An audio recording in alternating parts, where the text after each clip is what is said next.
Welcome, dear friend. Thank you for being here in this quiet moment, wherever you are in the world. Before we begin our journey together tonight, I invite you to pause and share with me in the comments below. Where are you listening from, and what time is it in your corner of the earth? There's something beautiful about knowing we're all gathered here, across distances and time zones, united in this shared wish for peace and rest. Take a moment now to settle yourself comfortably. Let your body sink a little deeper into whatever supports you. Feel the weight of your head against the pillow, the softness beneath you, the gentle temperature of the air around your skin. Begin to breathe, slowly and naturally. There's no need to force anything. Simply notice the breath as it enters your body, cool and fresh, and notice it as it leaves, warm and soft. With each exhale, imagine releasing something you've been carrying, a worry, a task, a conversation, a thought that's been circling in your mind. Let it go, like a leaf falling from a tree, drifting away on a gentle stream. You don't need to hold on to anything right now. This moment is yours for rest, for stillness, for peace. The world outside will continue without you for these next hours. Everything that needs your attention will still be there tomorrow. But right now, in this sacred space of nighttime, you are free to simply be.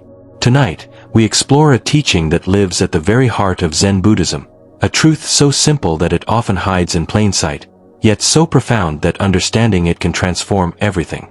This teaching is about the freedom of being nobody, the deep peace that comes when we stop trying to be someone, when we release our grip on control, when we learn to trust the river of life to carry us exactly where we need to go. Think for a moment about the sky. The vast, open sky that stretches above us whether we see it or not, whether it's day or night, whether it's clear or filled with storms. The sky doesn't try to be anything.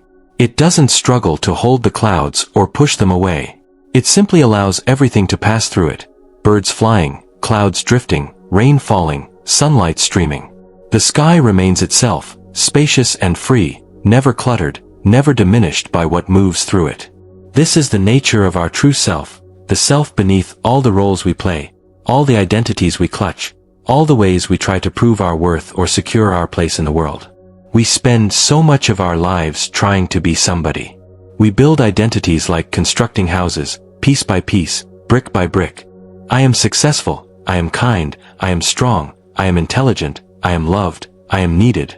And these houses become so important to us that we spend all our energy maintaining them, defending them, expanding them, making sure others see them and approve of them. But the Zen masters discovered something remarkable. They found that true freedom, the kind of peace that can never be taken away, comes not from being somebody, but from being nobody.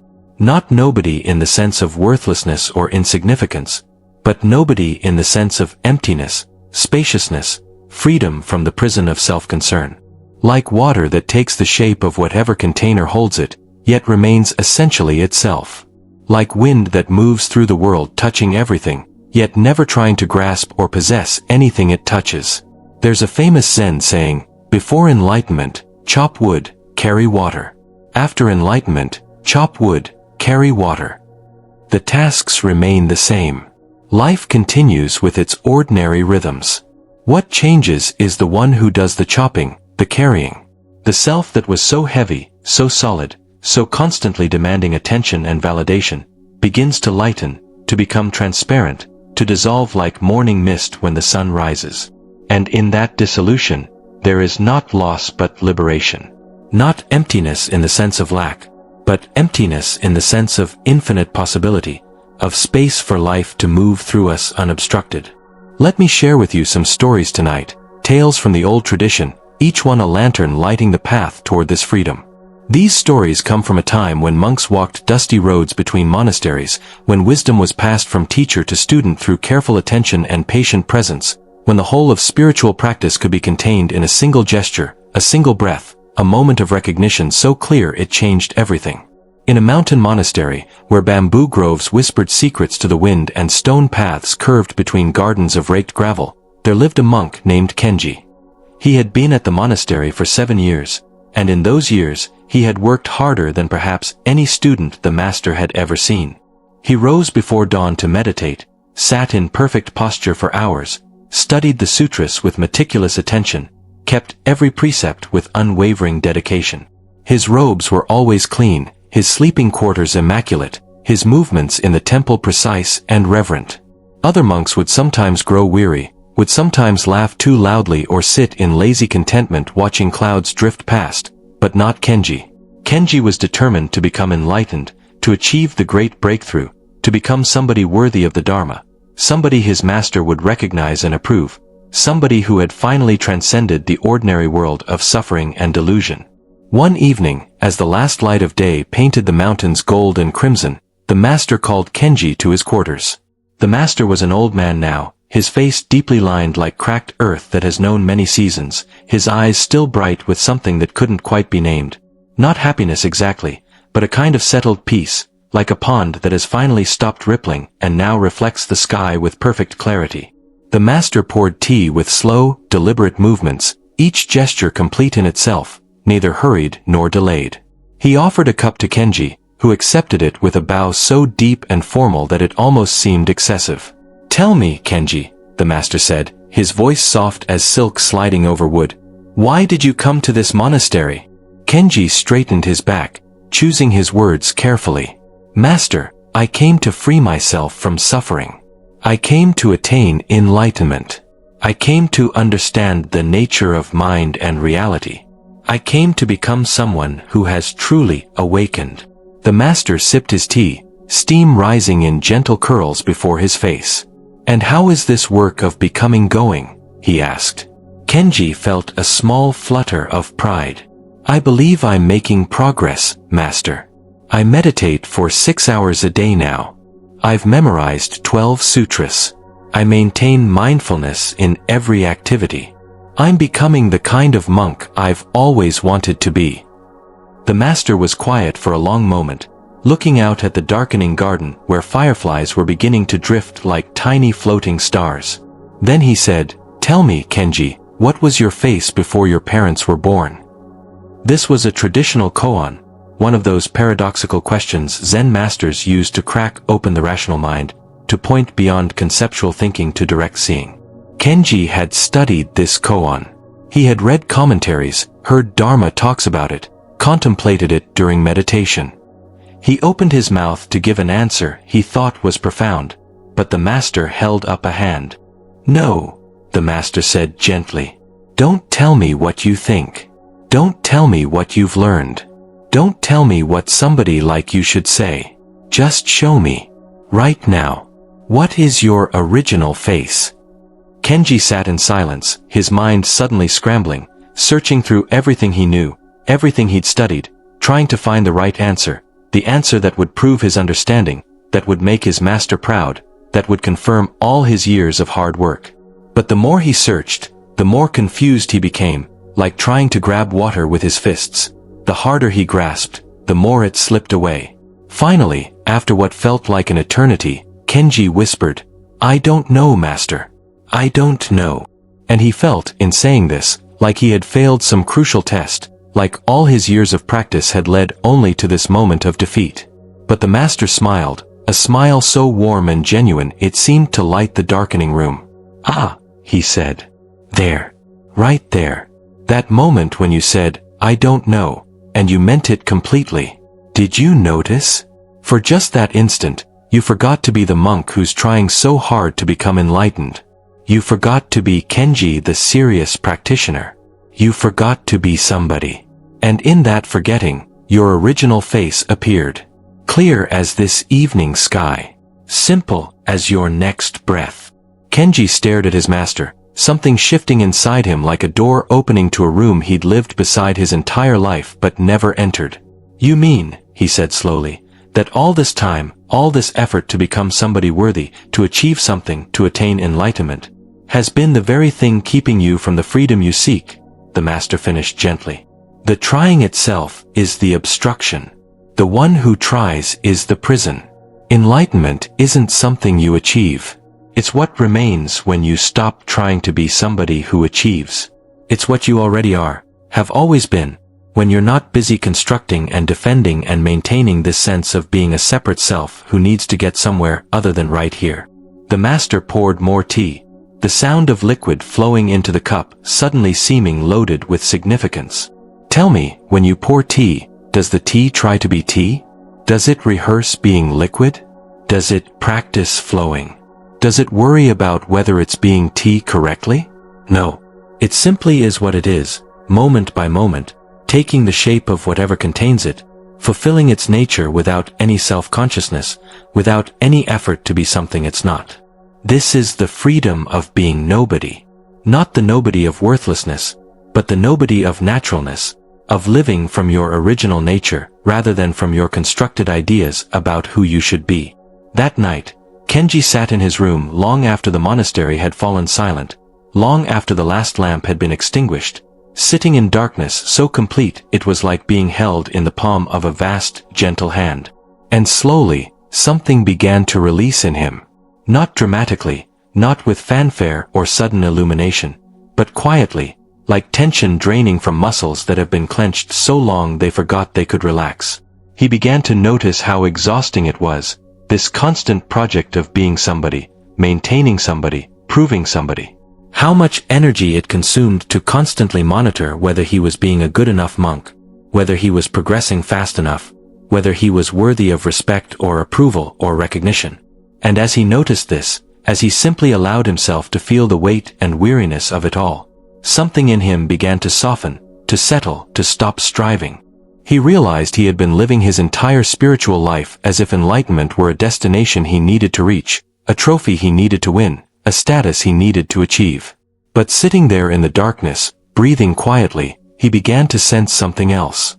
Not something he needed to find or create or become, but something that was simply there, had always been there, like the space in the room that allows everything else to exist. He couldn't grasp it or name it or claim it as his. But he could rest in it, the way you rest in sleep, not by trying to sleep but by letting go of trying to stay awake. And in that resting, there was a peace unlike anything he had known in all his years of effort, a peace that asked nothing of him, required no maintenance, needed no defense. Just this breath. Just this moment. Just being, with no one in particular who needed to be doing the being. From that night forward, Kenji's practice changed. He still rose before dawn, still meditated, still kept the precepts. But now there was a lightness to it all. The way a bird flies not by trying to fly but by spreading its wings and trusting the air. His fellow monks noticed the change, though they couldn't quite name what was different. His movements had the same precision, but now they also had a kind of grace, as if he were dancing rather than marching through his duties. He still studied and worked and sat in meditation, but now it was like watching water flow downhill, natural, effortless, following its own way without hesitation or second-guessing.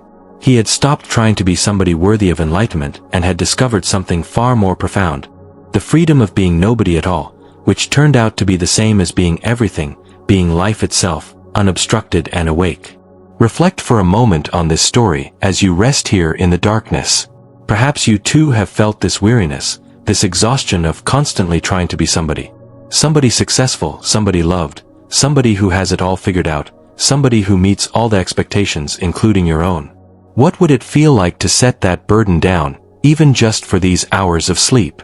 Not to become worthless or insignificant, but to rest in the simple fact of your existence, the way a tree rests in the earth, not trying to prove it's a good tree, not worried about being tree enough, just being what it is, growing according to its nature, trusting the seasons to move through it as they will. Feel your breath moving in your body. Notice that it breathes without your trying. Your heart beats without your effort. Life lives through you, whether you're being somebody or nobody. What freedom might there be in trusting this, in surrendering to this fundamental rhythm that carries you whether you direct it or not? Let me share another story with you, from a different time and place, but carrying the same essential teaching, the way different rivers all carry water to the sea. In a small village nestled between rice fields and forest, there lived a woman named Akiko. She had spent her whole life being useful, being needed, being the one others could depend on. As a young woman, she had been the dutiful daughter, caring for her aging parents with tireless devotion. Then she became the devoted wife, managing the household with skill and efficiency, making sure everything ran smoothly, that her husband never had cause to complain. She raised 3 children, pouring herself into their needs, their schedules, their problems and triumphs. She was active in the village, organizing festivals, mediating disputes, always the one people turned to when something needed doing. Her entire identity was built on this foundation of usefulness, of being somebody who mattered because she was needed. But then, as happens to everyone who lives long enough, the seasons of her life began to change. Her children grew and moved away, building lives in distant cities. Her husband passed away quietly one winter morning, leaving her in a house that suddenly seemed too large and too silent. Her own health began to falter, nothing severe, but enough that she could no longer do all the things she once did with ease. Slowly, the village stopped calling on her for help. Younger people took over the organizing of festivals. Other women mediated the disputes. The current of village life continued to flow, but now it flowed around her rather than through her. Akiko felt herself becoming invisible, irrelevant, fading like ink in water. Without her roles, without being needed, without being useful, who was she? The question haunted her through long, empty days. She felt untethered, purposeless, as if she were disappearing even while still breathing. The sense of worthlessness that settled over her was heavy as wet cloth, suffocating as summer heat. She had spent her entire life being somebody important, somebody necessary, and now she felt like she was becoming nobody at all, and this felt like a kind of death, a slow erasure. One day, walking along the narrow path that wound through the rice fields, Akiko came upon an old temple she had passed countless times but never entered. It was small and weathered, with moss growing on its stone steps and wildflowers blooming in cracks in the courtyard. On impulse, she climbed the steps and entered the cool dimness inside. There was an old monk there, sitting completely still on a worn cushion. His presence so quiet he almost seemed part of the temple itself, like a shadow that belonged to the walls.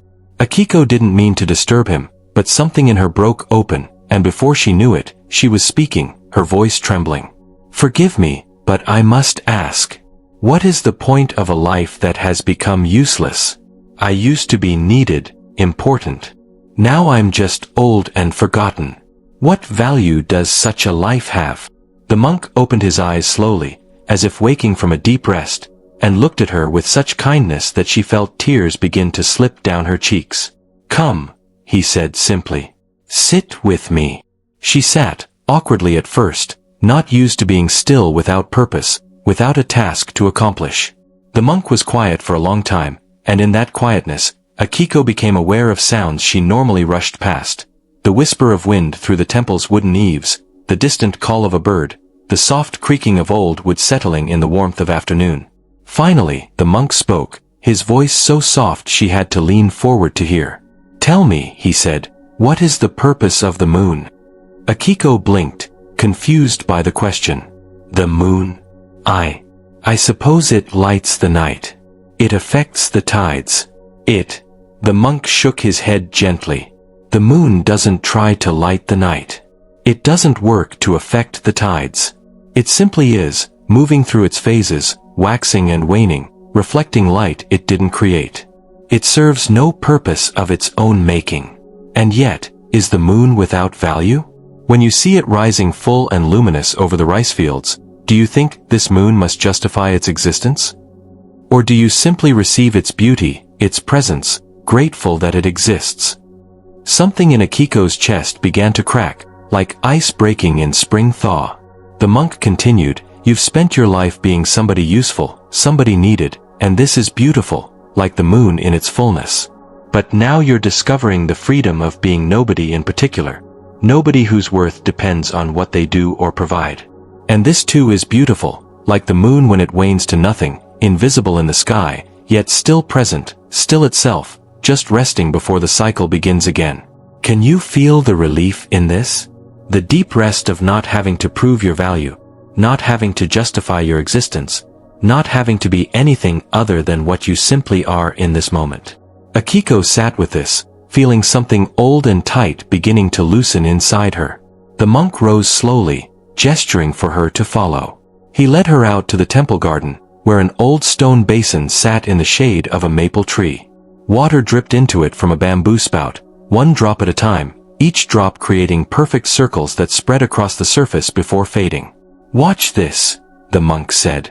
"The water doesn't ask permission to drip. It doesn't worry if anyone is here to appreciate it. It doesn't seek to be useful. It simply follows its nature, drip by drip, moment by moment.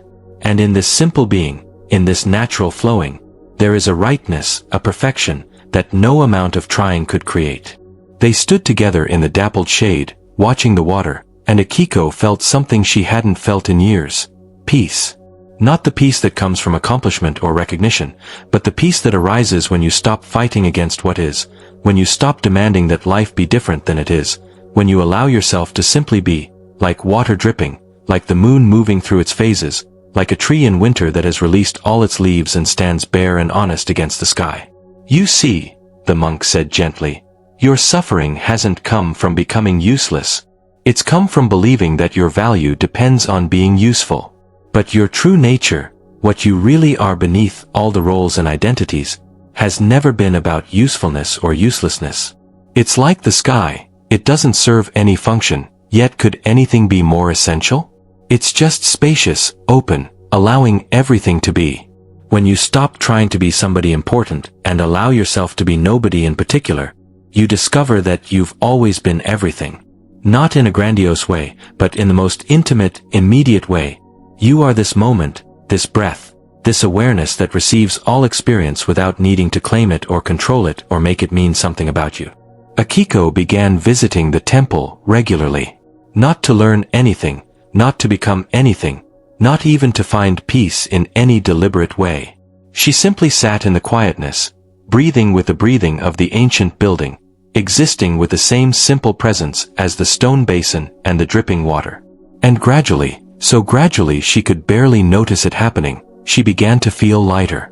The heavy cloak of needing to be somebody, of needing to matter in the world's eyes, began to slip from her shoulders. She discovered she could enjoy watching the rice fields change color as the seasons turned, without needing to be the one who planted or harvested.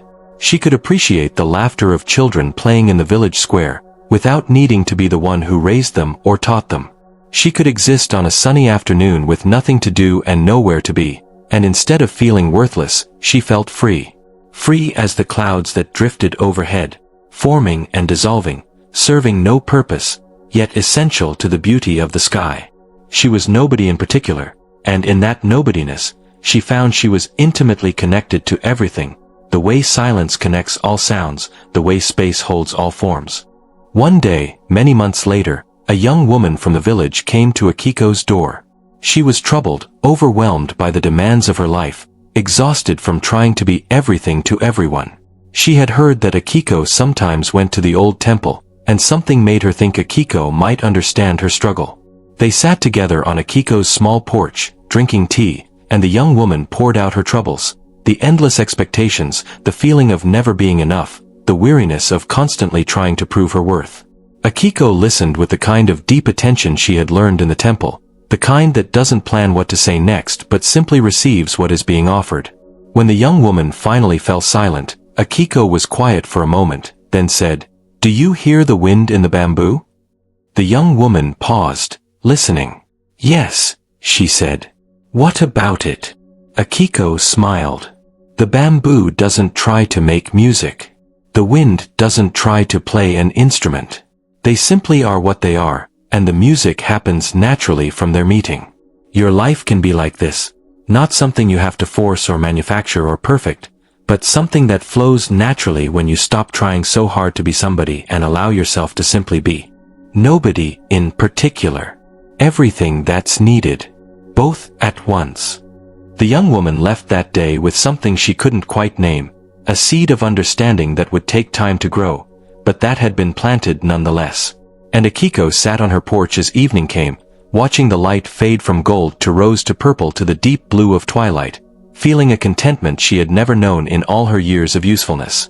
She was nobody now, nobody the world particularly noticed or needed, and in this nobodiness, she had found a kind of wholeness that had eluded her entire life.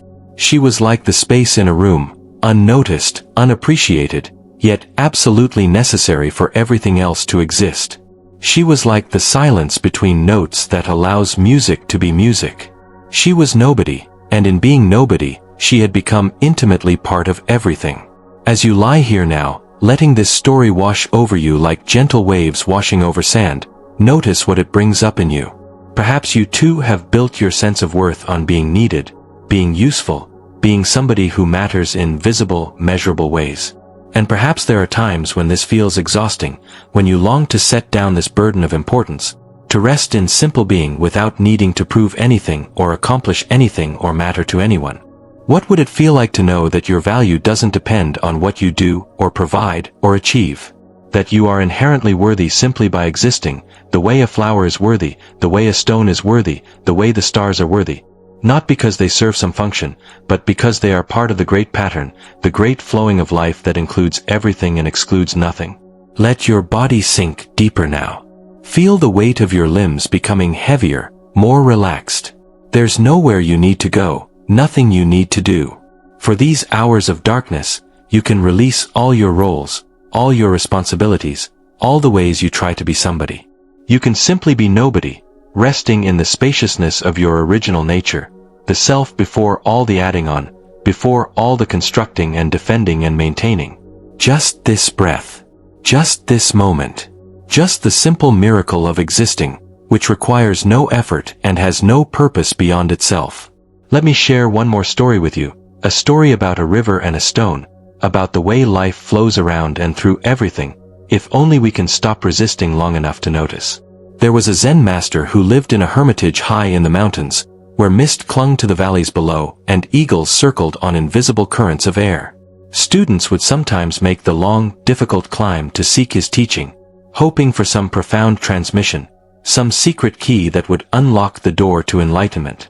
But the master was known for being peculiar, for teaching in ways that seemed to have nothing to do with Buddhism at all. One day, a scholar arrived at the hermitage, a man who had read all the important sutras, studied with many teachers, could debate philosophy with brilliance and precision. He was somebody in the Buddhist community, known and respected, his opinions sought and quoted. But despite all his learning, he felt something was missing. There was a gap between his understanding and his actual experience, between the truth he could articulate and the truth he could live. He came to the master hoping to bridge that gap, to finally become somebody who had truly realized the teachings, not just understood them intellectually. The master welcomed him with tea and invited him to stay for a few days.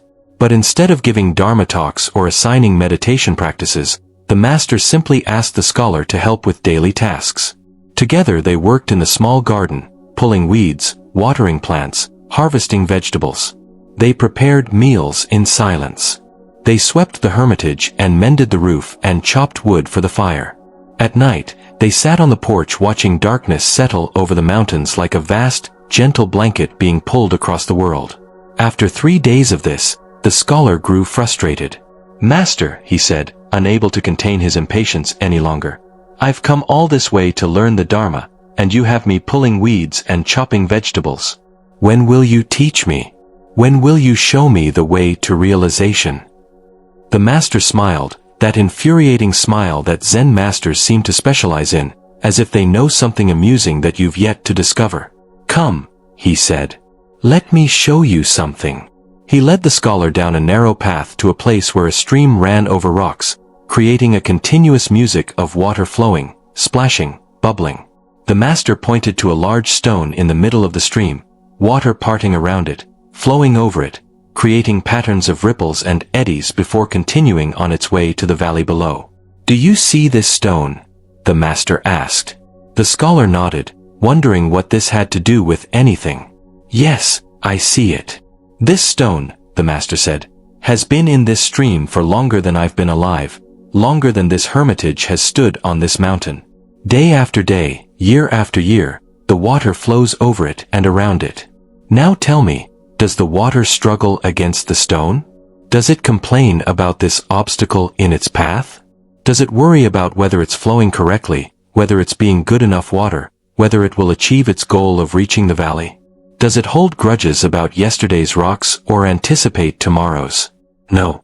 It simply flows, following its nature, adapting to what it meets, finding its way without thinking about finding its way, without trying to be anything other than what it is.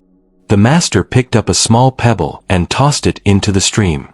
It disappeared beneath the surface with a quiet plop, and circles spread outward from where it had entered, intersecting with other circles created by water splashing over rocks, creating patterns of interference and harmony, all of it constantly moving, constantly changing, never the same from one moment to the next. And the water, the master continued, does it cling to the pebble? Does it mourn when the pebble sinks and can no longer be seen? Does it try to hold onto any particular moment, any particular pattern, any particular form? No. It simply continues, always moving, always changing, always itself despite the constant change, like music that is never the same twice yet always recognizable as music. He turned to look at the scholar with eyes that seemed to see right through all the layers of learning and achievement and identity to something underneath, something naked and simple. You've come here wanting me to make you into somebody who understands, somebody who has achieved realization, somebody who can go back to your students and colleagues as a master yourself. But this wanting itself is the obstruction. You're like someone trying to add more water to water, trying to improve on what is already complete in itself. The stream doesn't need to become a better stream. The stone doesn't need to become a better stone. They just are what they are, and in that simple being, they fulfill their nature perfectly. The scholar felt something crack open inside him, like a seed that has been waiting underground for months, suddenly splitting as the first shoot begins to emerge. But master, he said, his voice uncertain now, all his confident scholarliness draining away, if I'm nobody trying to become somebody, if I let go of all my efforts and achievements, then what am I? Who am I?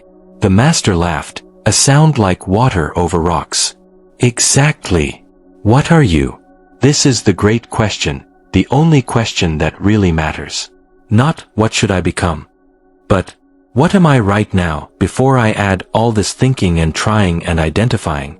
Look directly at this. Not with your intellect, not with all your learning and concepts, but with the same simple attention you give to breathing.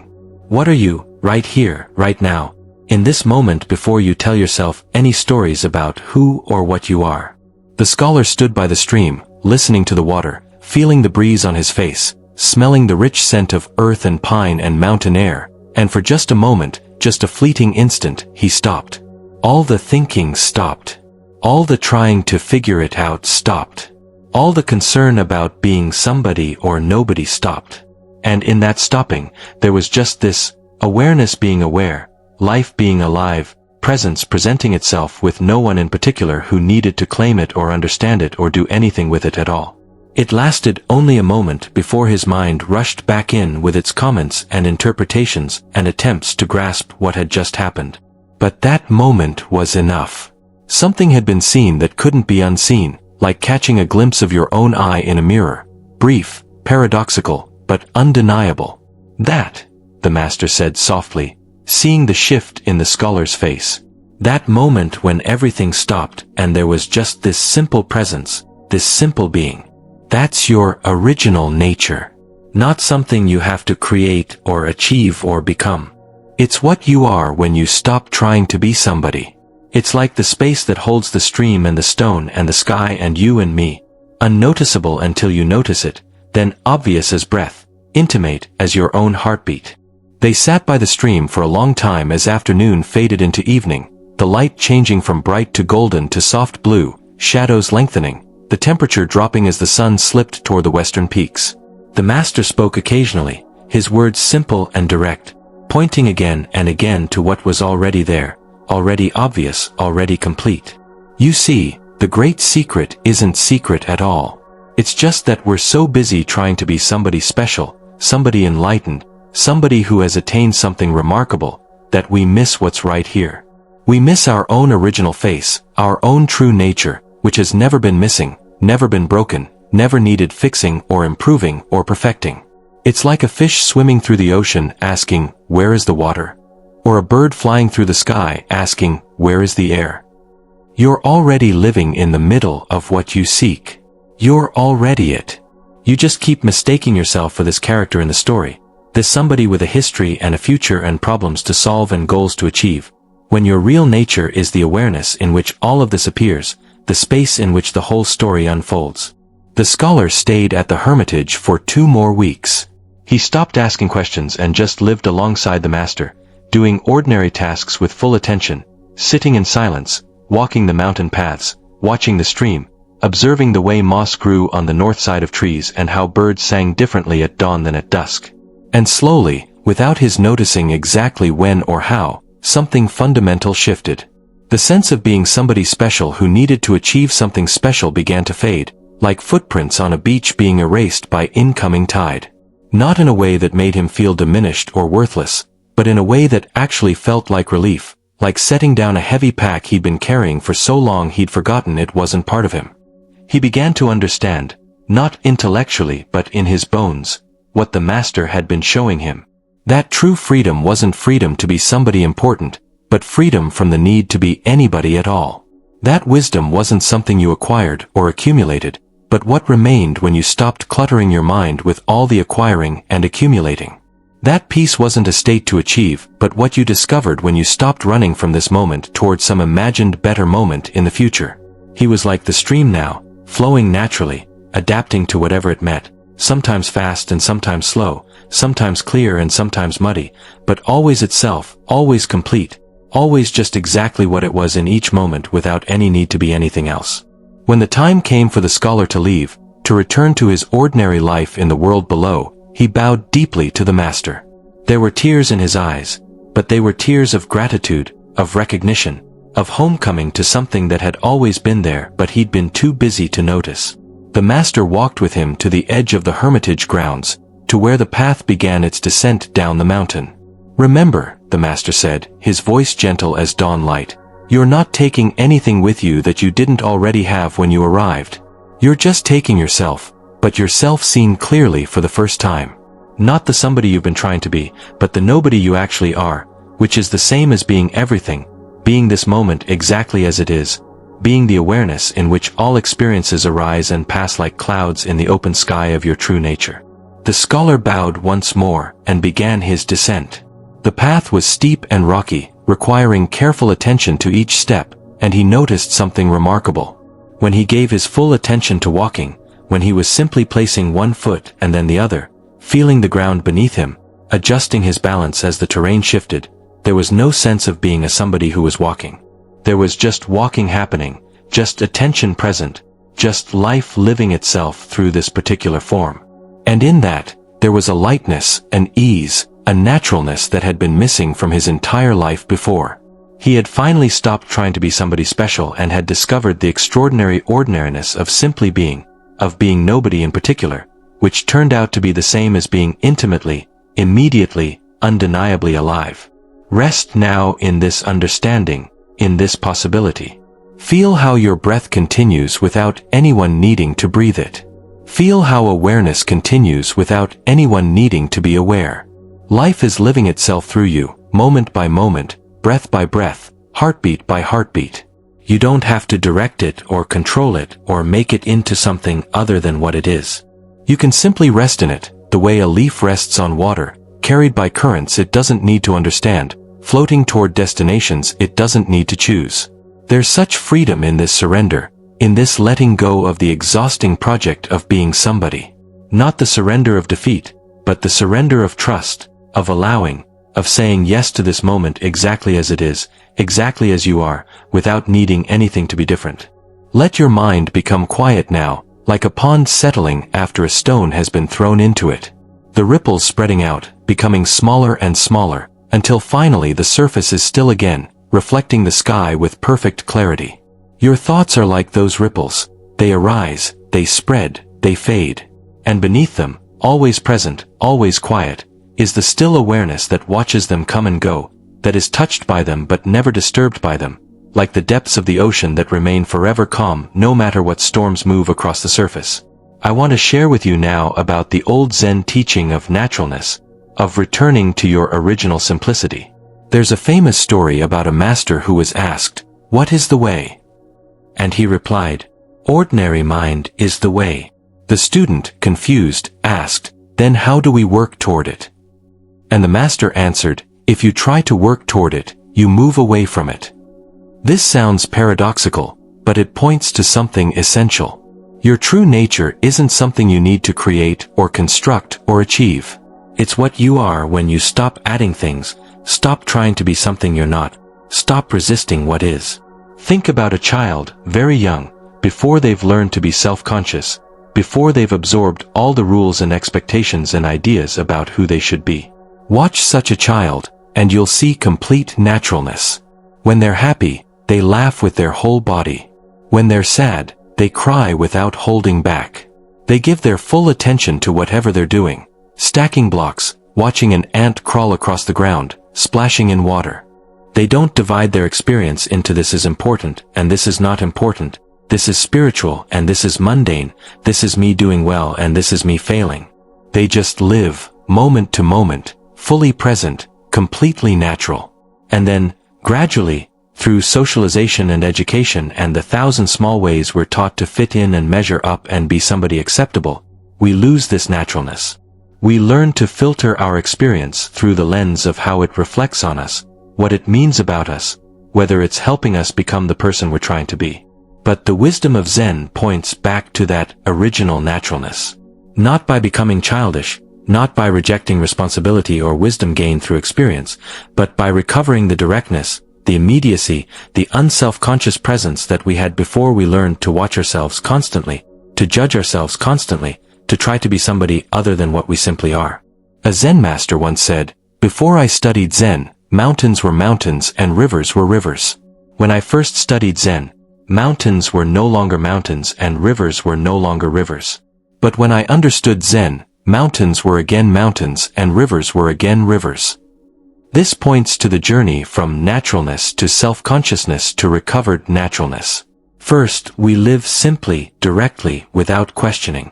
Then we become aware of ourselves, split ourselves into observer and observed, create separation where there was unity. And finally, if we're fortunate, if we practice with sincerity and patience, we return to simplicity. But now it's a conscious simplicity, a chosen naturalness, a direct way of being that includes all our learning and experience but isn't bound by it. This is the freedom of being nobody, to live with the same natural ease as water flowing downhill, as birds flying south in winter, as flowers opening to the sun. Not because you've achieved some special state or attained some remarkable understanding, but because you've finally stopped interfering with your own natural way of being. You've stopped trying to be somebody you're not and allowed yourself to simply be what you are, which has always been enough, has always been complete, has always been exactly what this moment needs. In the old days, there were monks who spent years in monasteries studying and practicing, and then one day they would have a deep realization and become teachers themselves, abbots of their own monasteries, respected and sought after for their wisdom. But there were also monks who had deep realization and simply went back to ordinary life, working as farmers or shopkeepers or humble monks who cleaned the monastery and cooked the meals. Nobody knew they were enlightened. They didn't wear it like a badge or claim it like a title.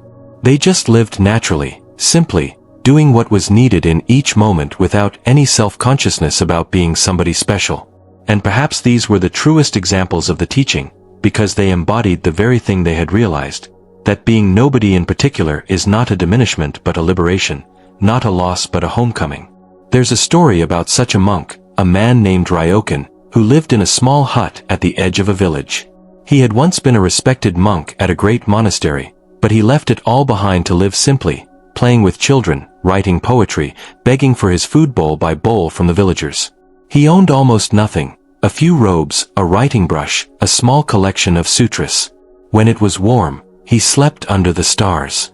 When it rained, he sat in his hut listening to the drops pattering on the roof like 1,000 tiny drummers. He had no ambition to be anything other than what he was in each moment. If children wanted to play, he played with complete attention and joy. If someone needed help carrying firewood, he helped. If the day called for sitting quietly watching clouds, he sat and watched clouds. His life was like a poem written in water, present, immediate, leaving no trace. One night, a thief broke into his hut, searching for valuables. But of course there was nothing to steal, just a few worn robes and a wooden bowl. Ryokan woke and watched the thief's growing frustration and disappointment. He felt compassion for this desperate man, searching in the darkness for something that wasn't there. When the thief finally noticed Ryokan was awake, he froze, frightened, ready to run. But Ryokan simply smiled and said, "I'm sorry you've come all this way and found nothing. Please, at least take my blanket.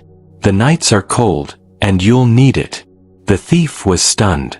He took the blanket and fled into the darkness, confused by this strange monk who gave away the very last thing he owned. Ryokan sat in his hut without a blanket as the night grew colder. He looked up through a hole in the roof at the moon sailing through clouds, and he felt completely content.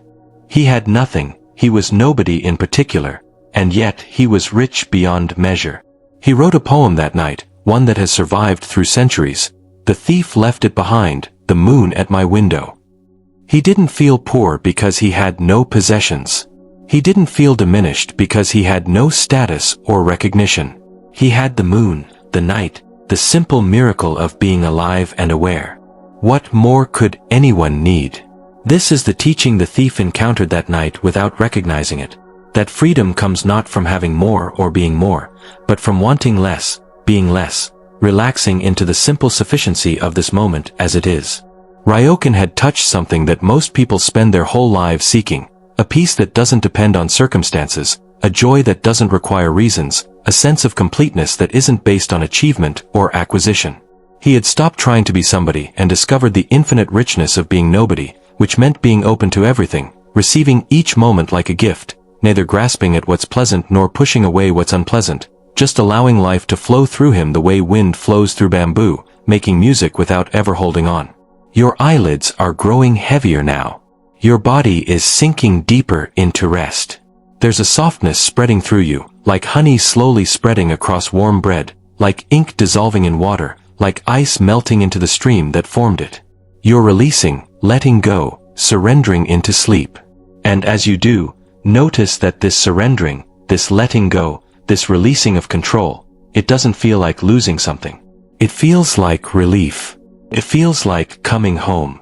It feels like finally, you can stop trying so hard, stop pushing so much, stop being somebody who has to manage and direct and figure everything out. You can simply be, the way a tree is, the way a stone is, the way the darkness is that now surrounds you and holds you safe. The teachings we've explored tonight all point to the same essential truth, that the freedom you've been seeking isn't found by becoming somebody more, somebody better, somebody finally worthy. It's found by relaxing your grip on the whole project of being somebody, by allowing yourself to dissolve into nobody, into nothing in particular, into the simple, spacious awareness that's always been here, underneath all the striving and struggling and trying to prove yourself. This isn't nihilism. This isn't saying you don't matter or that nothing matters. It's saying that your true nature, what you really are, has never needed to be proved or defended or maintained. It's like the sky, always here, always open, allowing everything yet claimed by nothing, touched by nothing, diminished by nothing. When you wake tomorrow morning, the world will still be there with all its demands and expectations. You'll still have responsibilities, relationships, work to do, problems to solve. But perhaps you can meet it all with a slightly lighter touch, with a little less sense that you have to be somebody special who handles everything perfectly. Perhaps you can move through your day more like water flowing, like wind moving, like the natural rhythm of your own breath, responding to what's needed without overthinking it, being present without being self-conscious about your presence, living without constant commentary about whether you're living correctly. Just this. Just now. Just the simple, miraculous ordinariness of being alive, of being aware, of being part of this vast, mysterious dance of existence that needs nothing from you except your willingness to show up, to be here, to say yes to this moment exactly as it is. Let me tell you one final story, a story about ending and beginning, about the way all things move in cycles like the moon waxing and waning, like seasons turning, like breath flowing in and flowing out. There was once a very old Zen master living in a mountain monastery, so old that his students worried he might die any day. He had taught for 60 years, and now his body was frail, his movements slow, his voice barely a whisper. But his eyes were still bright, still clear, still carrying that quality of deep peace that comes from a life lived in alignment with truth. One day, knowing his time was near, he called his students to gather around him.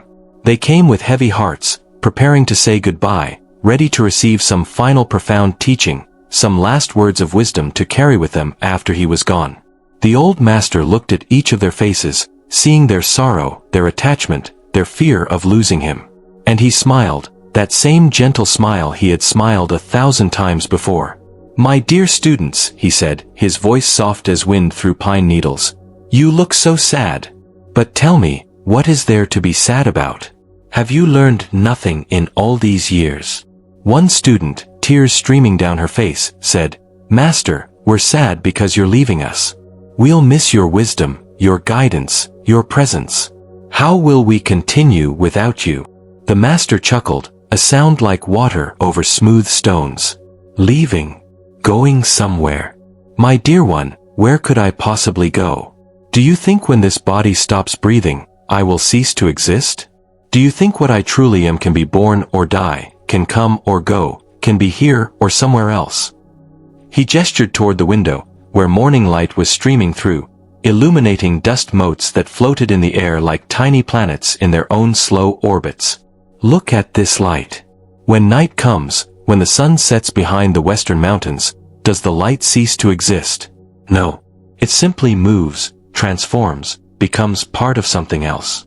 The sun keeps shining on the other side of the world. The light hasn't gone anywhere, it's just not illuminating this particular room in this particular moment. And so it is with what you call me.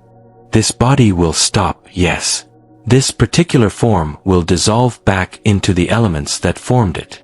But the awareness that looked through these eyes, that spoke through this mouth, that loved you through this heart, that doesn't go anywhere. It's not separate from your own awareness. We're like waves on the same ocean, appearing to be different, individual, separate, but all made of the same water, all part of the same great sea. Another student asked, "But Master, aren't you afraid? Doesn't it frighten you to face death?" The master shook his head slowly. "Fear comes from being somebody who has something to lose. But I haven't been somebody for a very long time. I'm nobody, just this awareness, this presence, this simple being that appears as this old body in this moment but is not limited to it, not defined by it, not trapped within it. What is there to fear? If you understand that you're nobody in particular, that your true nature is like space that holds everything but is not any particular thing, then birth and death are just movements within that space, like waves rising and falling on water. The water itself is never born and never dies." He was quiet for a moment, breathing slowly, clearly tired from the effort of speaking. Then he said, "I'm going to tell you a secret, the greatest secret, though it's hidden in plain sight and I've been telling you for 60 years. You are not who you think you are. This sense of being somebody separate, somebody who was born and will die, somebody trapped inside a body looking out at a world that's separate from you. This is the illusion, the dream. Your true nature is vast, boundless, the awareness itself in which all experiences arise. You are the space, not the furniture in the space. You are the ocean, not just this particular wave. When you deeply understand this, not intellectually but in your very bones, then you're free. Free to live fully, to love completely, to engage with all of life without holding back, because you know that nothing can actually be lost. Forms change, circumstances shift, bodies age and die, but what you fundamentally are, this aware presence, this consciousness itself, this was never born and can never die." The students sat in silence, taking in these words, feeling their truth even though the mind struggled to grasp it fully. The master continued, his voice growing softer now, fading like light at dusk. "So don't be sad for me. Don't grieve. Instead, celebrate. Celebrate that this particular dance is ending, which means space is opening for new dances to begin. Celebrate that we had this time together, these years of practice and learning and growing. Celebrate that you got to watch this particular form grow old and return to the earth, because that's what forms do.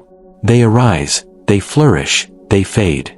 Like flowers, like seasons, like everything in this beautiful, impermanent world. And when you truly understand impermanence, it doesn't make you sad, it makes everything precious, vivid, immediate. Each moment becomes a treasure because you know it won't last. Each encounter becomes sacred because you know it's unique, unrepeatable, fleeting as morning dew. The master closed his eyes, resting for a moment, and the students thought perhaps he had already passed, but then his eyes opened again, bright as stars in the gathering dusk. Remember what I've taught you. Not the words. Words are just fingers pointing at the moon. Remember the essence. That your true nature is free, spacious, unborn, and undying.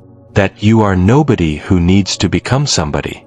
That peace isn't something you achieve but what you discover when you stop running from this moment. That love isn't something you must earn but what flows naturally when you stop protecting this sense of being a separate self. That your life, exactly as it is, with all its imperfections and struggles and ordinariness, is already sacred, already complete, already enough. He looked at each student one more time, his gaze lingering, as if memorizing their faces or perhaps seeing something beyond their faces, seeing their true nature shining through like light through paper lanterns. I love you all, he whispered. Not as this person loves those people, but as the ocean loves its waves, as space loves everything it contains. We are not separate. We have never been separate. When you understand this completely, you'll realize that I haven't gone anywhere, because there was never anywhere to go. I am the silence between your thoughts. I am the space in which your awareness moves. I am the peace you feel when you stop trying and simply rest in being. We are one awareness, one presence, appearing as many forms, playing at being separate, pretending not to know what we are, and then slowly, gradually, beautifully remembering. 3 days later, on a quiet morning when mist lay thick in the valleys and birds were just beginning their dawn songs, the old master died. Or rather, his body stopped breathing. But those who had truly heard his teaching knew that what he essentially was had not gone anywhere at all. They could feel his presence in the stillness between thoughts, in the spaciousness that held all their experiences, in the peace that arose when they stopped trying to be somebody and simply rested in being. He had become nobody, which meant he had become everything, no longer contained in one form but freed into the formless, the boundless, the infinite awareness that is the true nature of all beings. And so his students continued their practice, not grieving but celebrating, not clinging to what was gone but opening to what remained, the teaching itself, alive in their hearts, pointing always toward the same essential truth. That freedom comes through letting go, not through grasping. That peace comes through acceptance, not through control. That your true nature is found not by becoming somebody special but by relaxing into being nobody in particular, which is the same as being everything, being this moment exactly as it is, being the awareness that watches all experiences arise and pass like clouds moving through the vast, empty, luminous sky. Feel this now as you drift toward sleep. Feel how you're already letting go, already surrendering, already becoming nobody in the most beautiful way. Your identity is softening like wax near a flame. Your sense of being this particular person with this particular history is dissolving like sugar in warm tea. And what remains? Just awareness. Just presence. Just the simple fact of being, with no one in particular who needs to be doing the being. You are like the old master now, on the threshold between form and formlessness, between somebody and nobody, between this world and pure presence. And it's not frightening. It's peaceful. It's like finally coming home after a long journey, finally resting after years of striving, finally remembering what you always were beneath all the forgetting. Your breath is slowing now, becoming softer, shallower, almost imperceptible. Like waves on a calm sea, barely moving, just gently rising and falling in an ancient rhythm that needs no direction, no control, no interference. Trust this. Trust the way your body knows how to sleep, how to rest, how to let go. Trust the way life knows how to live through you, moment by moment, breath by breath, without any help from your thinking mind, without any effort from your will. You are held by something much larger than yourself, something that has been holding you since before you were born and will continue holding you long after this body returns to dust. You are held by life itself, by existence itself, by the vast consciousness that appears as all things yet is not limited to anything. There's a Zen poem that says, "Sitting quietly, doing nothing, spring comes and the grass grows by itself." This is the way of naturalness, the way of wu-wei, effortless action, non-doing that accomplishes everything. The grass doesn't try to grow. It doesn't study how to be grass. It doesn't worry about whether it's being grass correctly. It just grows, naturally, following its own inner blueprint, responding to sun and rain and seasons without any self-consciousness, without any sense of being somebody who's trying to achieve something. And you are like this grass. Your healing happens naturally when you stop interfering. Your peace arises naturally when you stop disturbing it. Your true nature shines naturally when you stop covering it with layers of trying and achieving and becoming. In old China, there was a tradition of crazy wisdom monks who acted in ways that seemed strange or inappropriate to conventional society. They would laugh at serious ceremonies, sleep under bridges, drink wine when others were fasting, dance when others were sitting in solemn meditation. But they weren't actually crazy, they were free. Free from the need to fit in, to be proper, to maintain any particular image or identity. They had realized the teaching so completely that they could no longer be bound by conventional rules about how a spiritual person should behave. They were nobody, and in being nobody, they could be anything the moment required. Serious or playful, conventional or outrageous, silent or singing. They flowed like water, like wind, like consciousness itself, taking whatever form was needed without ever getting stuck in any form, without ever believing that the form was what they truly were. One such monk was asked by a serious student, "Master, what is the highest teaching of Buddhism?" The monk immediately stood on his head, his robes falling over his face, his legs waving in the air. Then he righted himself and asked, "Did you see?" The student, confused, said, "I saw you standing on your head." The monk laughed. No. Did you see that even when everything was upside down, awareness remained right side up? Did you see that no matter what position the body takes, what you essentially are is unchanged, unaffected, always present, always clear, always free? This is the highest teaching, to know yourself as this awareness rather than as any particular form or role or identity. But you don't need to stand on your head to understand this. You can discover it right here, right now, as you rest in the darkness. Notice that even as your body relaxes, even as thoughts slow down and fade, awareness remains. It's not thinking, not doing, not being anybody in particular. Just aware. Just present. Just here. Like a mirror that reflects everything yet is touched by nothing, changed by nothing, stained by nothing. A beautiful face appears in the mirror doesn't become beautiful. An ugly face appears, the mirror doesn't become ugly. The mirror just reflects, clearly, impartially, without judgment or preference. And your true nature is like this mirror. All your experiences, joy and sorrow, success and failure, love and loss, birth and death, all of it appears in the mirror of awareness, but the mirror itself remains unchanged, untouched, forever clean, forever clear, forever free. This is what it means to be nobody. Not to lack awareness but to be pure awareness. Not to lack experience but to not identify with any particular experience as mine or me. Not to lack feelings but to feel everything fully without clinging to pleasant feelings or rejecting unpleasant ones. You become like the sky. The weather moves through it, but the sky itself is never wet from the rain, never darkened by the clouds, never diminished by the storms. It just allows everything, holds everything, yet remains itself, spacious and free. Let yourself rest in this understanding now. You don't need to figure it out intellectually. You don't need to grasp it with your thinking mind. Just feel it, sense it, allow yourself to settle into it the way you settle into sleep. There's nowhere to go, nothing to achieve, no one you need to be.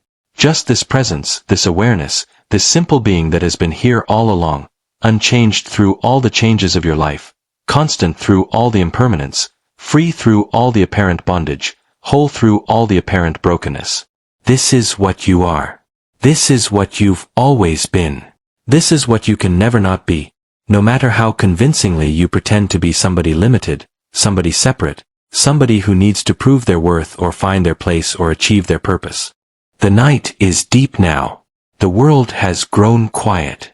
Even the sounds you might hear, a distant car, a settling house, the hum of electricity in the walls, these sounds arise in silence, are made of silence, return to silence. Everything comes from emptiness and returns to emptiness, like waves rising from the ocean and falling back into the ocean, never separate from it even when they appear to be individual waves with their own form and movement. You are like this. You rise from the infinite awareness, take form as this particular person for this particular lifetime, and eventually dissolve back into the infinite, but you were never actually separate from it, never actually just this limited form, never actually just somebody with a name and a history and a future. You are the ocean playing at being a wave, consciousness playing at being a person, infinity playing at being finite, eternity playing at being mortal. And it's all a beautiful game, a cosmic dance, a divine play. Taking it seriously is what creates suffering. Remembering it's a play, while still playing your part with love and attention, this is freedom. There's a story about the Buddha himself, from the moments before his final passing. He was lying on his side between two trees, his body old and tired, ready to let go. His disciples gathered around, grieving, asking final questions. And the Buddha, even in those last moments, continued teaching. Someone asked, "Master, after you die, what should we take as our refuge, our guide?" The Buddha smiled and said, "Be a light unto yourself. Take refuge in your own awareness, your own direct experience of truth. I have only pointed the way, you must walk it yourself. And the walking is not difficult. It's simply being aware, being present, being awake to this moment exactly as it is, without adding or subtracting, without improving or rejecting, without trying to be anybody other than what you naturally are." Then someone asked, "But Master, how will we know we're on the right path?" And the Buddha said something remarkable. He said, "If your path makes you more peaceful, more compassionate, more free, more able to love without grasping, more able to live without clinging, then it's the right path. If it makes you more anxious, more judgmental, more rigid, more separate, then you've lost the way. The true path always leads to greater freedom, not greater bondage. It always opens you, never closes you. It always includes, never excludes." These were among his final teachings before his consciousness released from that particular form, like a bird released from a cage, like water released from a dam, like breath released from lungs, returning to the formless, the boundless, the infinite from which it had never actually been separate. And his disciples, though they grieved the loss of his physical presence, found that his teaching continued to live in them, to guide them, to illuminate their way. Because the real teaching wasn't in his words or his form, it was in the understanding those words pointed to, the direct recognition of their own true nature, the freedom that comes from being nobody trying to become somebody, from being already whole rather than broken and needing to be fixed, from being already home rather than lost and needing to find the way. You are arriving at this same understanding now, not through study or analysis but through the direct experience of letting go. As sleep approaches, as consciousness begins to release its grip on the waking world, you're naturally entering a state that resembles what the Zen masters speak of, a state of being without being anybody in particular, of awareness without awareness of being aware, of existence without existence as a separate self. Sleep is like a nightly death and rebirth. Each night you die to the waking world, to your identity, to your problems and plans. And each morning you're reborn, taking up the role again, remembering who you are, what you need to do, what matters to you. But in between, in the deep sleep, there's a freedom so complete you don't even know you're free. You're nobody, and in being nobody, you're profoundly at peace. The Zen masters recognized that this nightly release was pointing to something important about our true nature. That's why they spoke of enlightenment as the great death. Not physical death, but the death of the ego, the death of the false sense of being a separate somebody who's isolated from the rest of existence. When this false self dies, what remains is not nothing but everything, the infinite awareness that is your true nature, the consciousness that appears as all beings yet is trapped in none, the life that flows through all forms yet is not limited to any form. Let yourself die this small death now. Let the day's identity dissolve. Let the sense of being this particular person with these particular concerns fade like ink in water, spreading out, becoming diffuse, finally disappearing into the clear stillness that holds it. You don't need to be anybody tonight. You don't need to maintain any image or fulfill any role. You can just be awareness being aware, presence being present, life being alive. Simple, direct, immediate. Like a candle flame that burns without thinking about burning, without trying to be a good flame, without worrying about whether it's shining brightly enough or lasting long enough. Just burning, naturally, effortlessly, fulfilling its nature without any self-consciousness. The teaching of being nobody is ultimately a teaching about trust. Trusting that your essential nature is already perfect, already complete, already free. Trusting that you don't need to become someone special to be worthy of existence, worthy of love, worthy of peace. Trusting that life knows what it's doing, even when you don't, even when things seem chaotic or difficult or confusing. Trusting that the same intelligence that beats your heart and grows your hair and digests your food, all without your conscious direction, this same intelligence is guiding your life, unfolding your path, carrying you exactly where you need to go. This doesn't mean becoming passive or resigned. It means acting from trust rather than fear, from presence rather than anxiety, from wholeness rather than lack. It means doing what's yours to do in each moment with full attention and care, but without the heavy burden of believing that you alone are responsible for making everything work out perfectly. You are part of something much larger than yourself. Call it life, existence, the Tao, God, consciousness, nature. And this larger something is already unfolding perfectly according to its own deep intelligence, its own mysterious pattern. Your job is simply to participate, to show up, to be present, to play your part with as much awareness and love as you can muster. The rest will take care of itself. There's a Taoist story that illustrates this beautifully. A farmer had a horse that ran away. His neighbors said, "What bad luck." The farmer replied, "Maybe." The next day, the horse returned, bringing 3 wild horses with it. The neighbors said, "What good luck." The farmer replied, "Maybe." The following day, the farmer's son tried to ride one of the wild horses and broke his leg. The neighbors said, "What bad luck." The farmer replied, "Maybe." The day after that, soldiers came through the village drafting young men for war, but they didn't take the farmer's son because of his broken leg. The neighbors said, "What good luck." And the farmer replied, "Maybe." The farmer understood something profound, that we can never know the full consequences of any event, can never see the complete pattern from our limited perspective. What seems like disaster might lead to blessing. What seems like good fortune might lead to difficulty. Life is too complex, too mysterious, too interconnected for our small minds to fully comprehend. So the wise approach is not to judge everything as good or bad, wanted or unwanted, but to simply meet each moment with presence and trust, doing what's needed without being attached to specific outcomes, flowing with what is rather than fighting for what we think should be. This is the freedom of being nobody. Freedom from the exhausting need to control everything, to figure everything out, to make everything turn out the way you think it should. You realize you're not actually in control, have never been in control, and in realizing this, instead of feeling frightened, you feel relieved. Because if you're not in control, then you're not responsible for making the entire universe conform to your preferences. You can relax. You can let go. You can trust the river of life to carry you, responding skillfully to what arises without being burdened by the need to determine where the river flows. Your breathing has become so soft now, so subtle, like silk sliding over silk, like a whisper in an empty room. Your body has melted into the bed, becoming one with what supports you. Your thoughts have slowed to almost nothing, just occasional wisps drifting through the spacious awareness that holds them.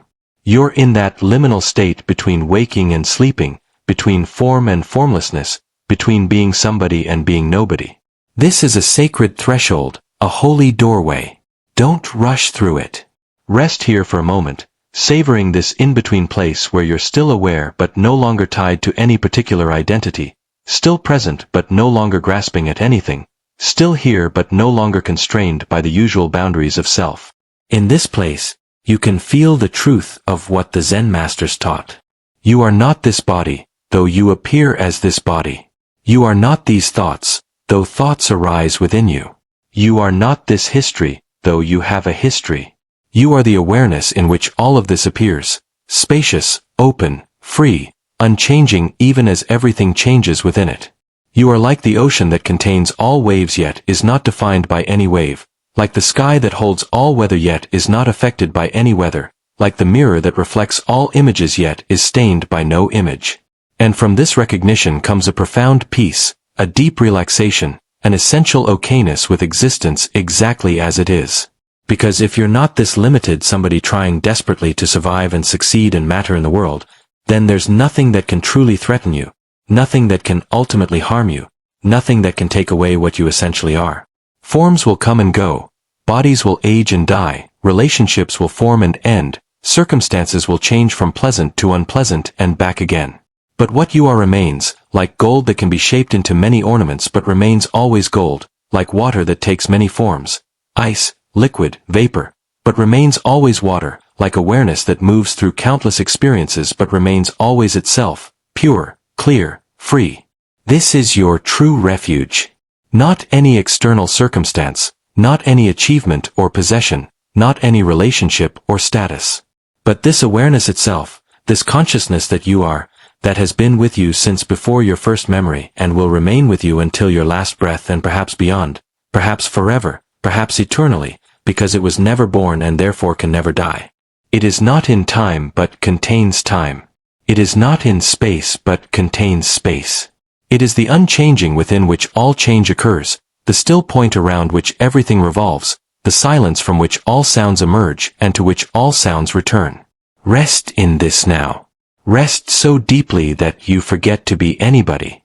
Rest so completely that there's no one left who's resting, just resting itself, happening naturally, like snow falling, like leaves drifting to earth, like night deepening into its darkest hour before dawn begins to touch the eastern sky with its first pale light.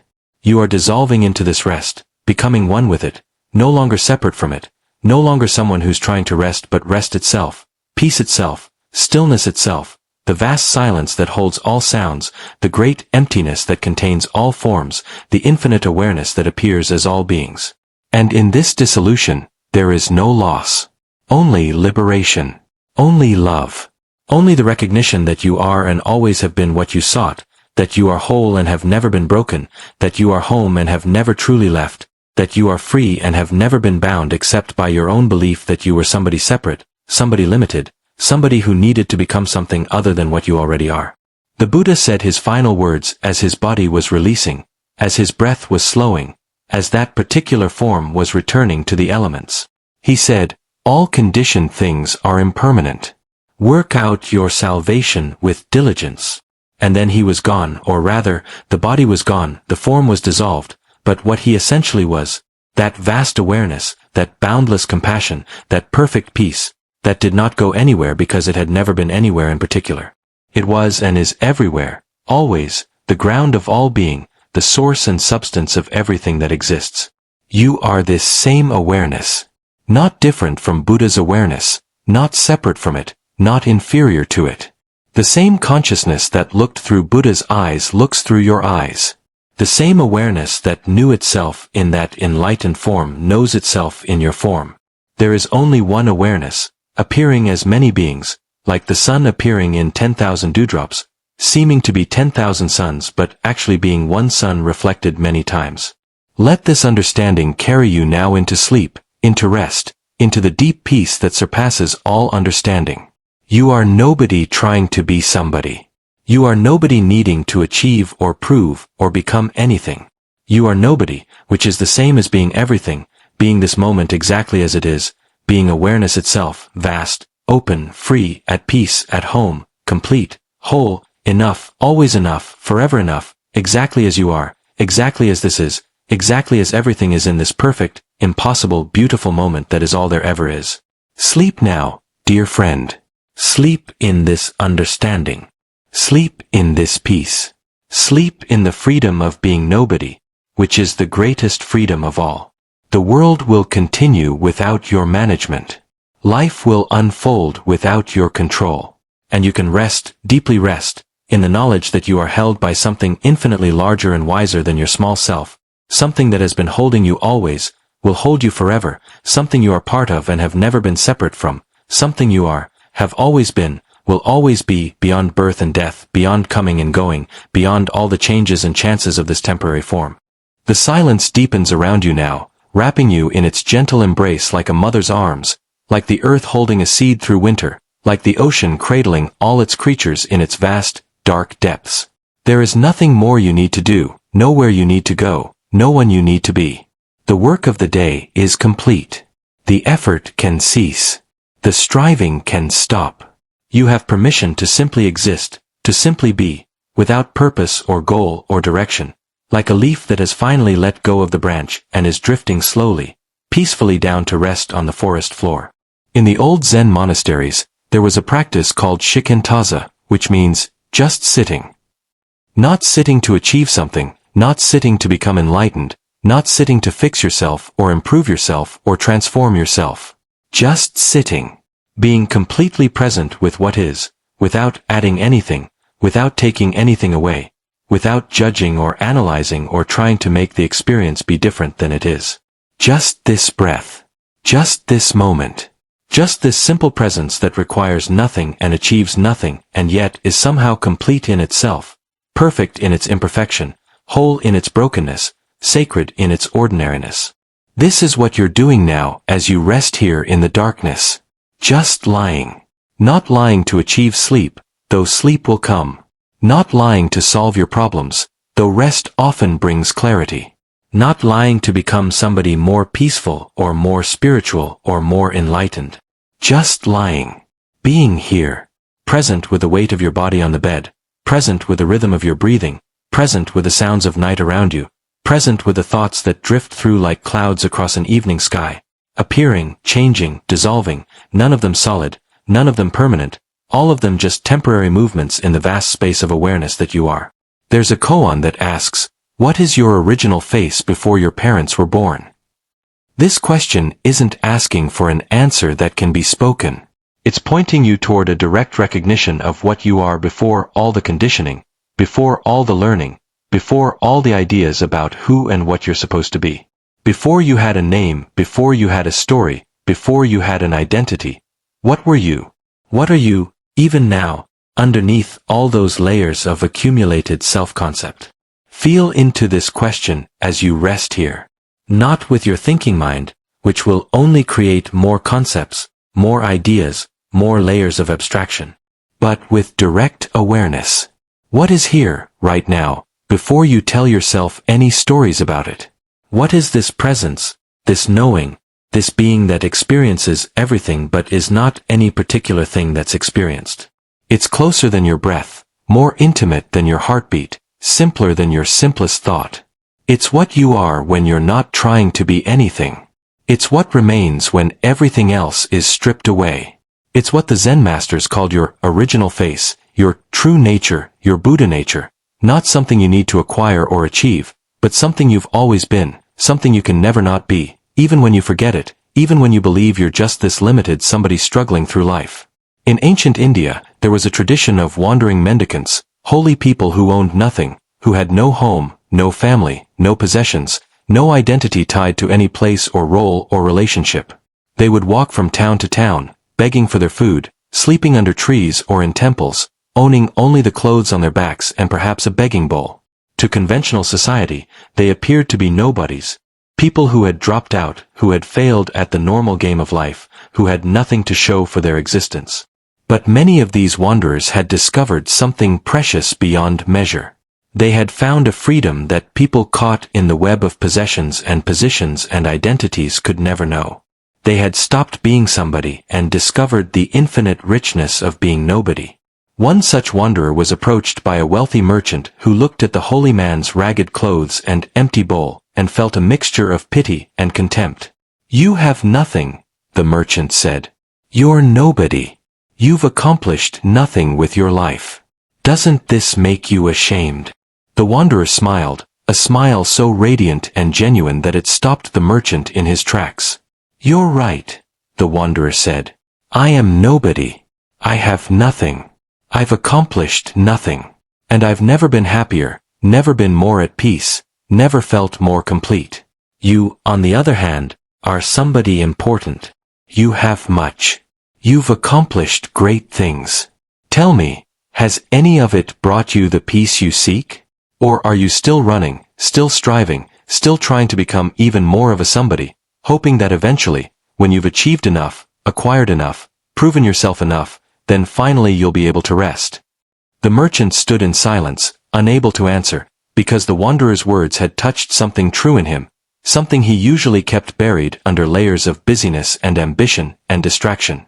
He did feel that way, like he was running on a treadmill that kept speeding up, always needing more, always trying to prove something, never quite arriving at the peace and satisfaction he imagined waited at the end of all his striving. The wanderer placed a gentle hand on the merchant's shoulder. "There is nothing wrong with wealth or success or accomplishment," he said softly. "But when your sense of worth depends on these things, when your peace requires these conditions, then you're trapped. You're in bondage to circumstances that are always changing, always uncertain. True freedom comes when you discover that your deepest nature, your original face, your real self, this doesn't depend on anything. It's not enhanced by success or diminished by failure. It's not increased by gain or decreased by loss. It simply is, like the sky is, like space is, complete in itself, needing nothing, lacking nothing, forever whole." The merchant asked, "But how do I find this freedom? What practices must I do? What teachings must I learn?" The wanderer laughed gently. "You're still thinking like a merchant, still thinking in terms of transactions. If I do this, then I'll get that. But what I'm pointing to isn't something you get. It's what you already are when you stop trying to get anything. It's what's here when you stop running towards some imagined future and simply arrive in this moment, exactly as it is. Try it now. Stop.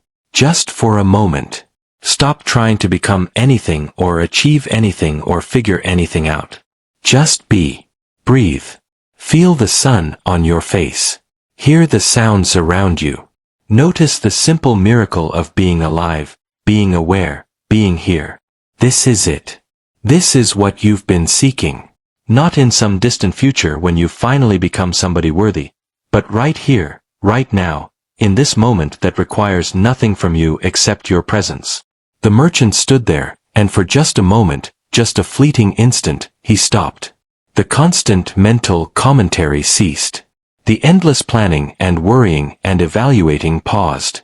And in that pause, there was something he'd never noticed before, a peace so deep it had no bottom, a spaciousness so vast it had no boundaries, a presence so simple and immediate and obvious that he'd been overlooking it his entire life.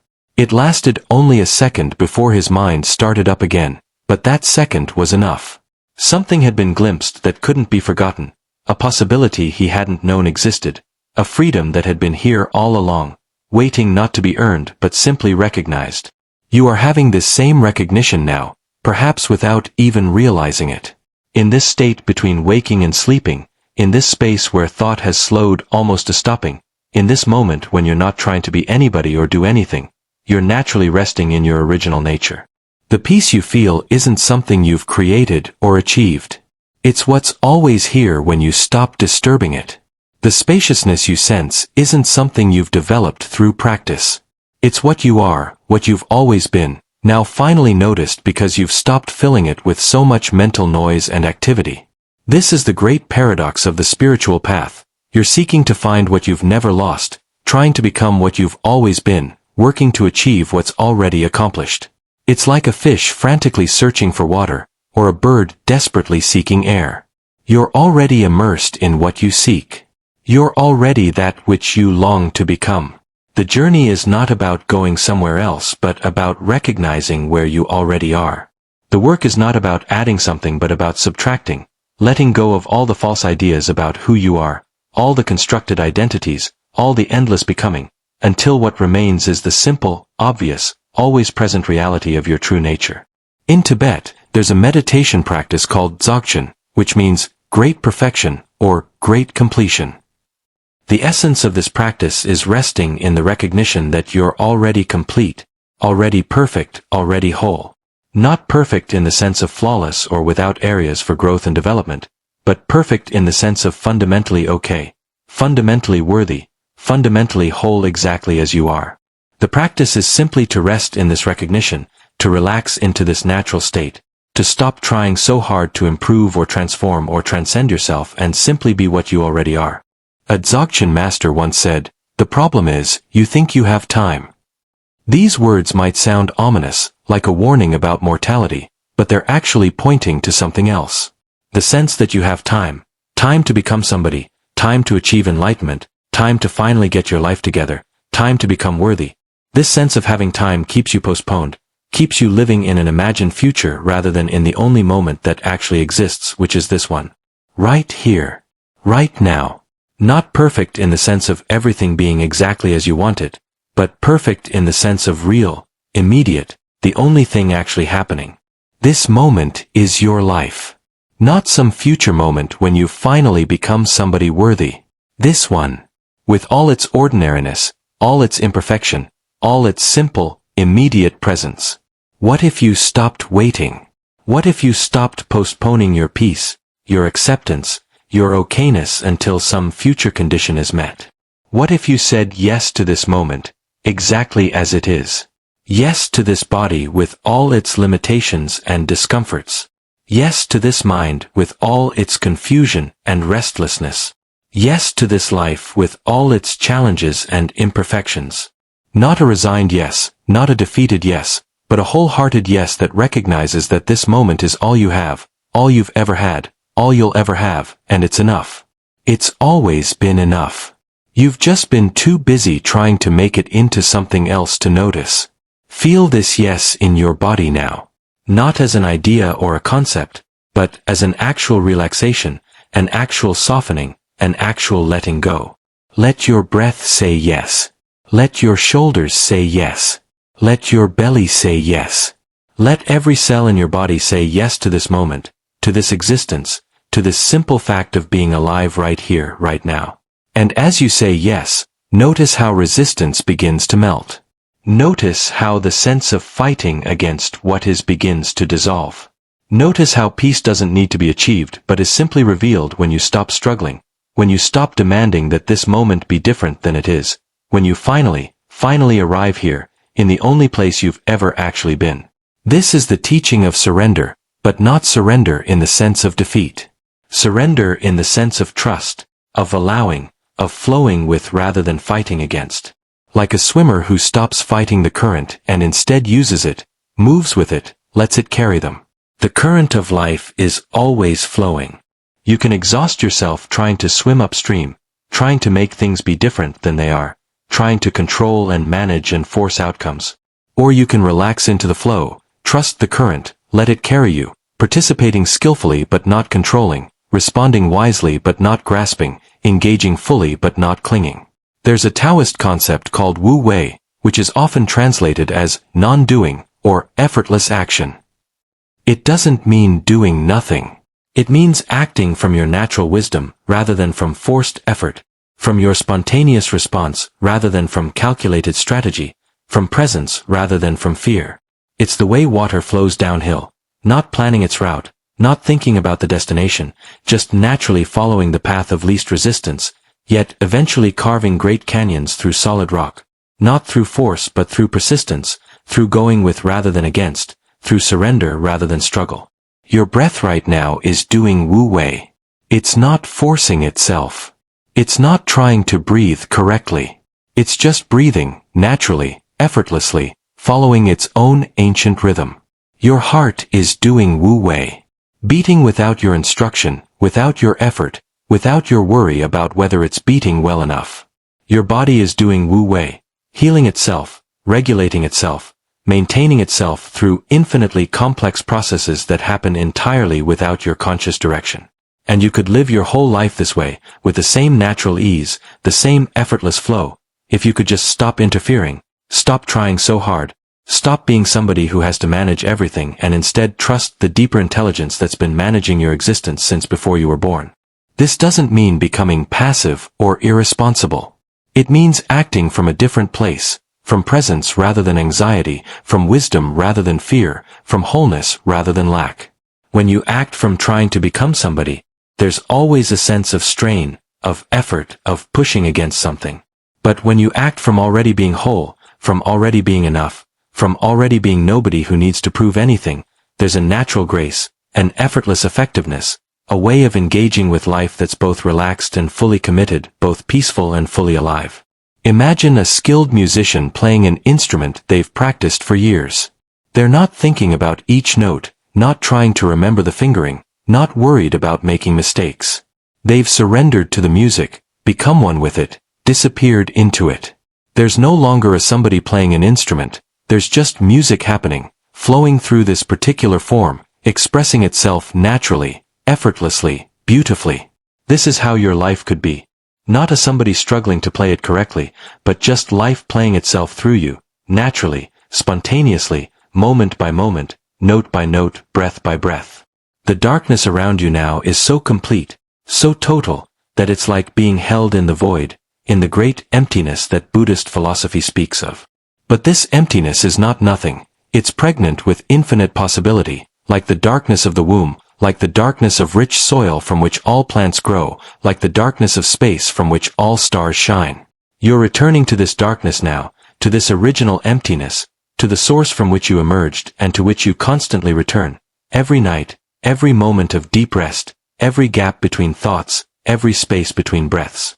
And in this darkness, in this emptiness, in this nobodiness, you are utterly safe.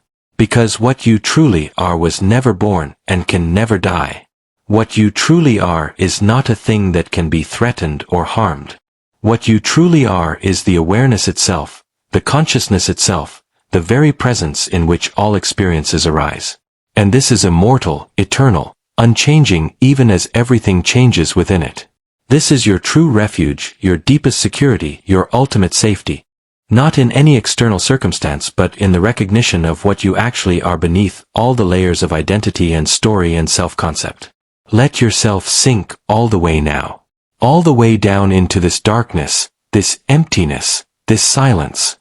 There's nothing to fear here. Only peace. Only rest.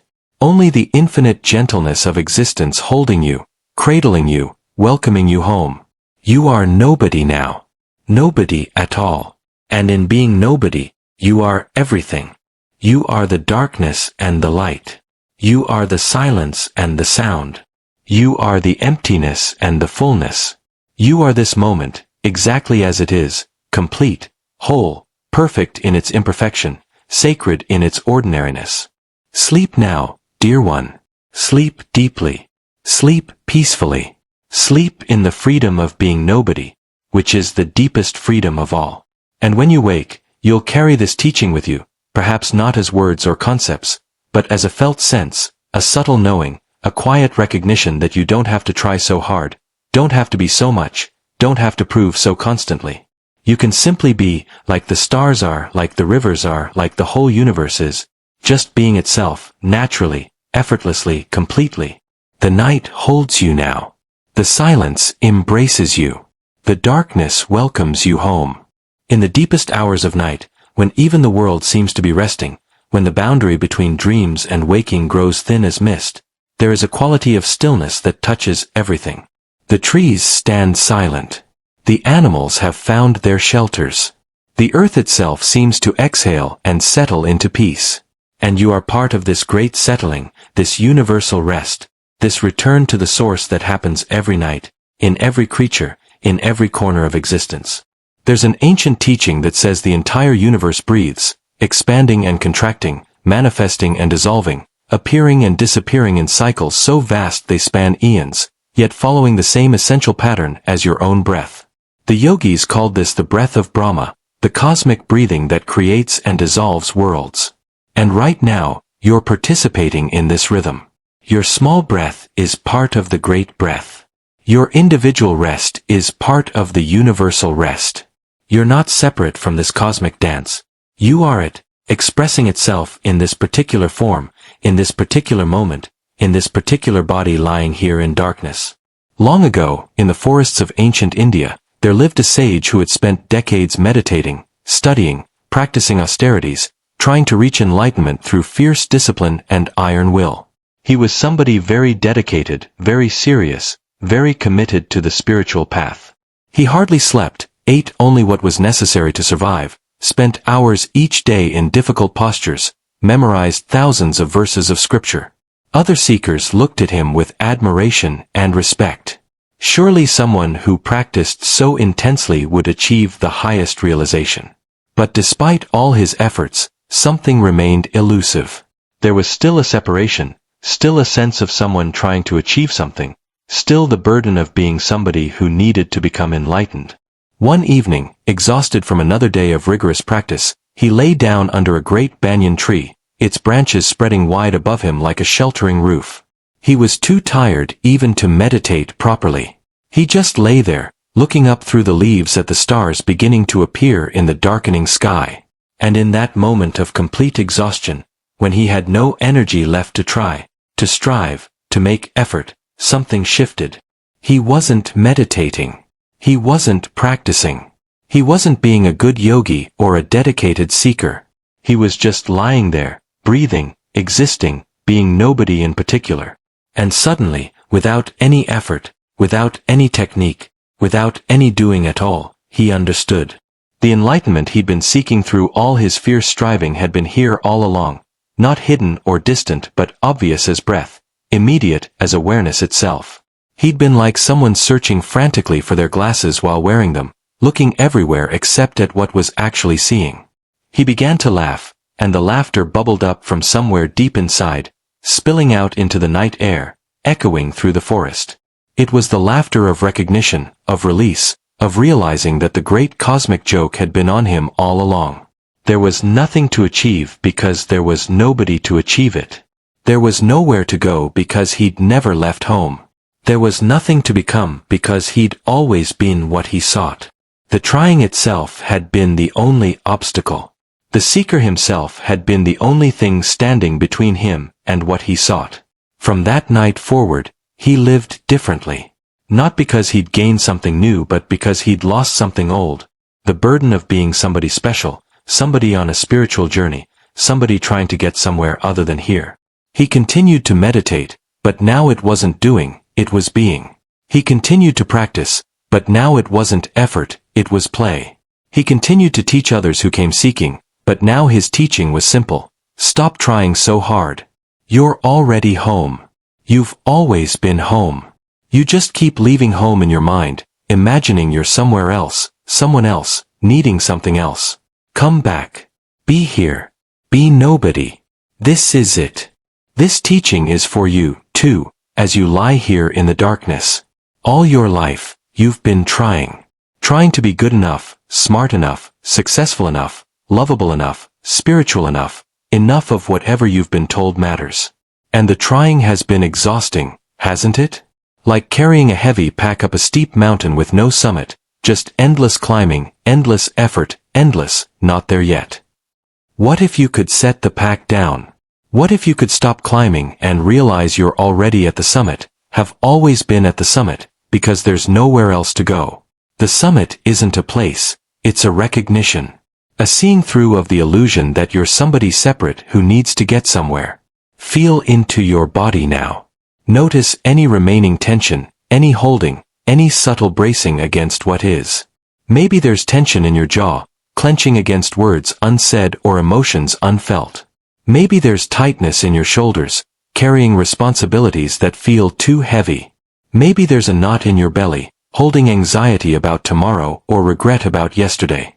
Just notice these places where you're still holding on, still trying to control, still being somebody who needs to manage and maintain and make sure everything works out right. And now, with a gentle exhale, let them soften. Not through force, not through trying to relax, but through simple allowing. Like opening a fist that's been clenched so long the fingers have forgotten they can unfold.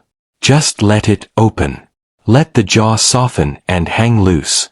Let the shoulders drop and spread wide. Let the belly release and fill with breath.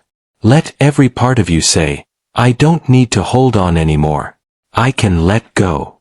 I can trust. This letting go is not about becoming weak or passive. It's about recognizing that true strength comes not from tension but from flexibility, not from resistance but from flow, not from being somebody rigid and defended but from being nobody in particular, open and responsive and free. Bamboo survives the strongest winds not because it's hard and inflexible but because it bends, yields, flows with the wind rather than fighting against it. Yet bamboo is also incredibly strong. Its flexibility is its strength. Its ability to yield is what allows it to endure. You can live this way. Not as a rigid somebody trying to maintain a fixed identity and defend it against all threats, but as a flexible nobody, adapting to what comes, flowing with circumstances, strong in your very softness, secure in your very openness, at peace in your very willingness to be disturbed. This is the warrior's way in Zen Buddhism, not the warrior who fights and conquers, but the warrior who yields and includes, who meets aggression with gentleness, who responds to hardness with softness, who transforms conflict through understanding rather than through force. There's a story of such a warrior, a samurai who was known throughout the land for his skill with the sword.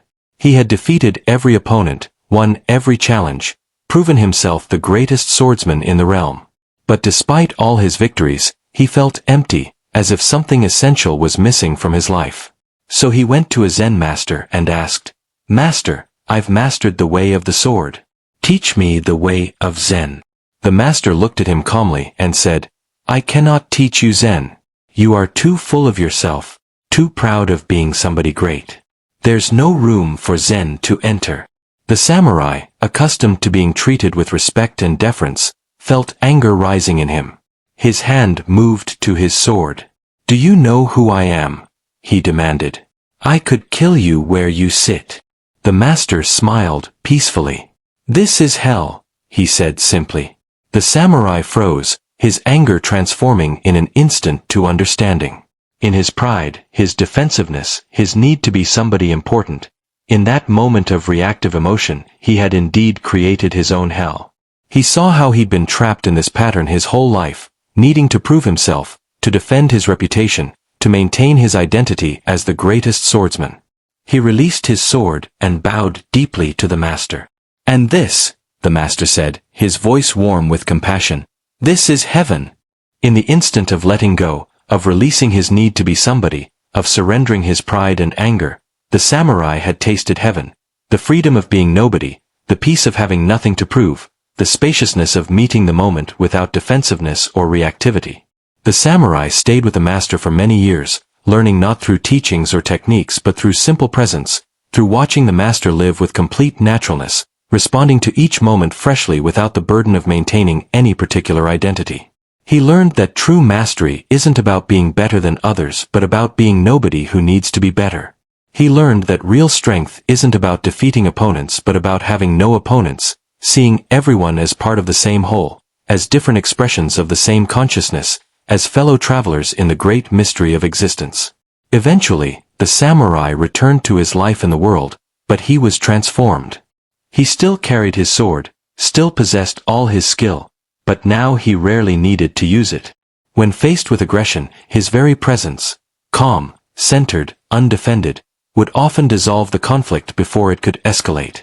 He had become like water, taking the shape of whatever container held him, yet remaining essentially himself, powerful in his very gentleness, victorious through not needing to win. This is the path being offered to you now, not through effort or practice or discipline, but through simple recognition, through seeing that the wars you're fighting are mostly with yourself, that the enemies you're defending against are mostly projections of your own fear, that the somebody you're trying so hard to be is actually the prison keeping you from the freedom you seek. What if you laid down your sword? What if you stopped fighting? What if you let yourself be defeated in the most beautiful way, not by some external enemy but by the simple recognition that there's nobody here who needs defending, nobody here who needs to win, nobody here who needs to prove anything at all. The night deepens still further, moving toward that profound darkness before dawn, that hour when the world seems to hold its breath, suspended between yesterday and tomorrow, between the dying of the old and the birth of the new.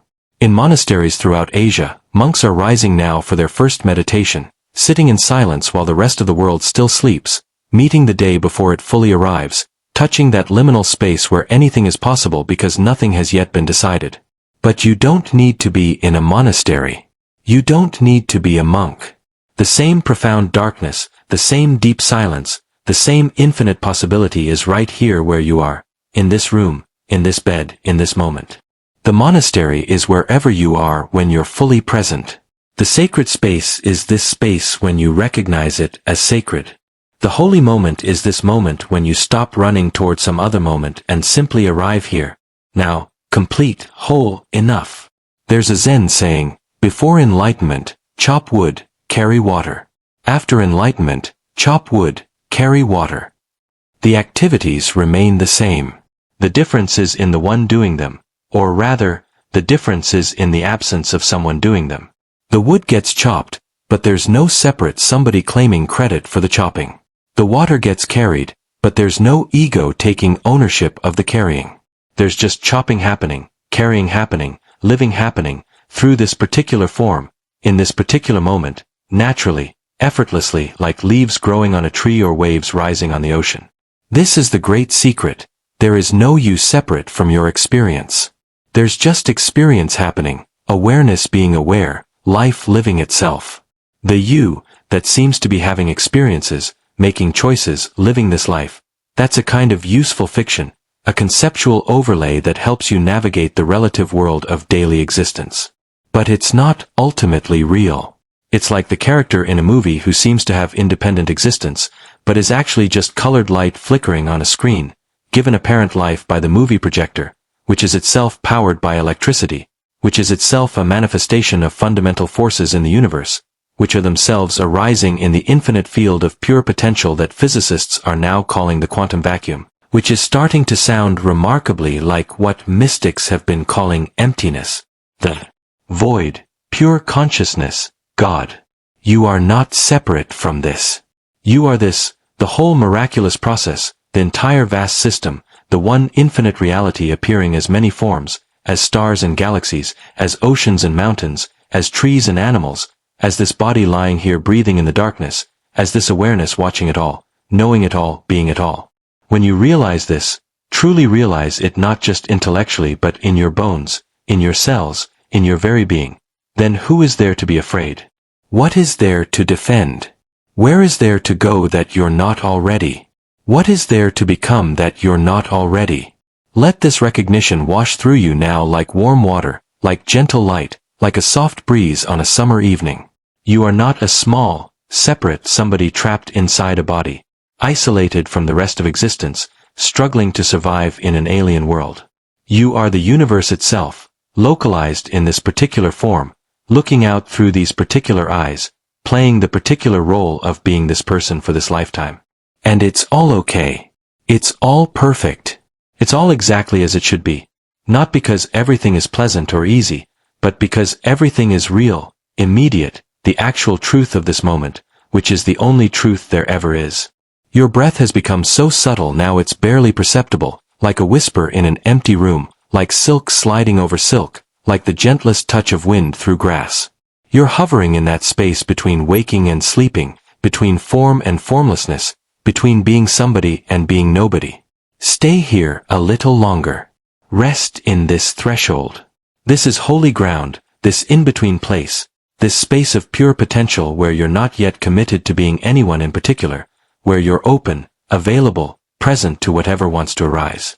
In this space, there's a quality of listening, not listening for something specific, but just listening, open receptivity, allowing whatever is to present itself without judgment or preference. This is the deepest meditation, the most profound prayer. Not asking for anything, not trying to achieve anything, just listening, just being available, just saying yes to whatever is. And in this listening, in this openness, in this yes, grace enters. Not because you've earned it or achieved it or become worthy of it, but because you've finally stopped blocking it with your effort to be somebody special who deserves special treatment. Grace is always here, always available, always pouring forth like sunlight. But most of the time we're so busy being somebody, maintaining somebody, defending somebody, that we're not available to receive it. We're like someone standing under a waterfall with an umbrella, wondering why they're still thirsty. The water is there, abundant and free, but we're blocking it with our defenses, our efforts, our need to stay dry and protected and in control. Put down the umbrella. Let yourself get wet. Let grace pour over you, through you, as you, washing away all the dust and grime of being somebody, leaving you clean, fresh, new, nobody in particular, which is the same as being everything, being whole, being home. Rest now in this wholeness. Rest in this completion. Rest in the recognition that you've always been okay, have always been enough, have always been exactly what this moment needs. Not because you're perfect in the conventional sense, but because you're real, immediate, the actual truth of what's here, which is always perfect in the deepest sense, perfectly itself, perfectly this, perfectly now. The stars outside your window, if you could see them through the darkness, are shining with light that left them years ago, decades ago, sometimes centuries ago. You're seeing the past when you look at stars, seeing light that has traveled vast distances to finally reach your eyes. And yet it's arriving now, in this moment, touching your awareness now, existing now. All time collapses into this eternal present, this endless now that contains all of history and all of future in its infinite depth. You are like those stars, ancient and brand new at once, carrying the entire history of the universe in your very cells, yet emerging fresh in each moment, never the same twice, always new, always this, always now. The atoms in your body were forged in the hearts of dying stars billions of years ago. You are literally made of stardust, of ancient light, of the fundamental substance of the cosmos. How can you be insignificant when you're made of stars? How can you be unworthy when you're fashioned from the same material as galaxies? How can you be nobody when you're woven from the same cloth as the entire universe? And yet, you are nobody, nobody separate, nobody isolated, nobody apart from the whole. Your nobody like a wave is nobody separate from the ocean, like a ray of light is nobody separate from the sun, like a note is nobody separate from music. Your nobodiness is not a lack but a connection, not an absence but a presence so vast and inclusive it can't be contained in any particular identity or form. You're nobody, and therefore you're free. Free to be whatever this moment requires. Free to flow wherever life wants to go. Free to dance however the music moves you. Free, finally free, from the exhausting burden of being somebody fixed, somebody defended, somebody who must be maintained at all costs. Sleep now in this freedom. Sleep in this peace. Sleep in the vast silence that holds all sound, the infinite space that contains all form, the eternal presence that witnesses all time. You are held, beloved. You are safe. You are home. Nothing can harm what you truly are. Nothing can diminish what you essentially are. You are the indestructible, the eternal, the infinite, playing at being vulnerable, temporary, finite, and it's all a beautiful game, a divine play, a cosmic dance that you can finally relax into and enjoy rather than fighting and resisting and trying to control. Let go now. Completely. Totally. Absolutely. There's nothing left to hold on to, nowhere left to stand, nobody left to be. Just this dissolving, this melting, this returning to the source, to the silence, to the emptiness that is actually infinite fullness, to the darkness that is actually pure light, to the nobodiness that is actually the ground of all being. The silence now is complete, absolute, like the silence at the bottom of the deepest ocean, like the silence at the center of the earth, like the silence that existed before the universe was born and will exist after it fades. This silence is not the absence of sound but the presence of something deeper, the ground of all being, the source of all existence, the infinite awareness in which all phenomena arise and dissolve like dreams in the mind of a sleeper. You are this silence. You have always been this silence. Beneath all the noise of your life, all the thoughts and emotions and experiences, all the stories about who you are and what you should be, beneath all of that, unchanging and eternal, is this vast, peaceful silence. And tonight, you are returning to it consciously, remembering what you've always been, coming home to your true nature. In the old texts, they say that enlightenment is like waking from a dream. All your life, you've been dreaming that you're somebody separate, somebody struggling, somebody who needs to achieve something or become something or prove something. And this dream has felt so real, so convincing, that you forgot it was a dream. But now, as you drift towards sleep, as consciousness releases its grip on the waking world, you're beginning to remember. You're beginning to see through the dream. You're beginning to recognize that what you truly are is not the dreamer but the awareness in which all dreams occur, not the character in the story but the consciousness reading the story, not somebody but the space in which all somebodies appear. There's nothing you need to do with this understanding. Nothing you need to grasp or hold onto or make into another achievement. Just let it rest in you, like a seed planted in rich soil, like a star shining in the night sky, present but not demanding attention, true but not needing to be proven, complete but not finished. This understanding will grow in its own time, in its own way, not through your effort but through your allowing, not through your doing but through your being.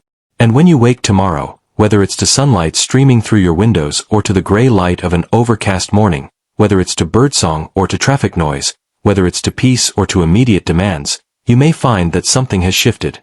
Not dramatically, not obviously, but subtly, like the way spring arrives so gradually you don't notice it until suddenly the trees are green and flowers are blooming.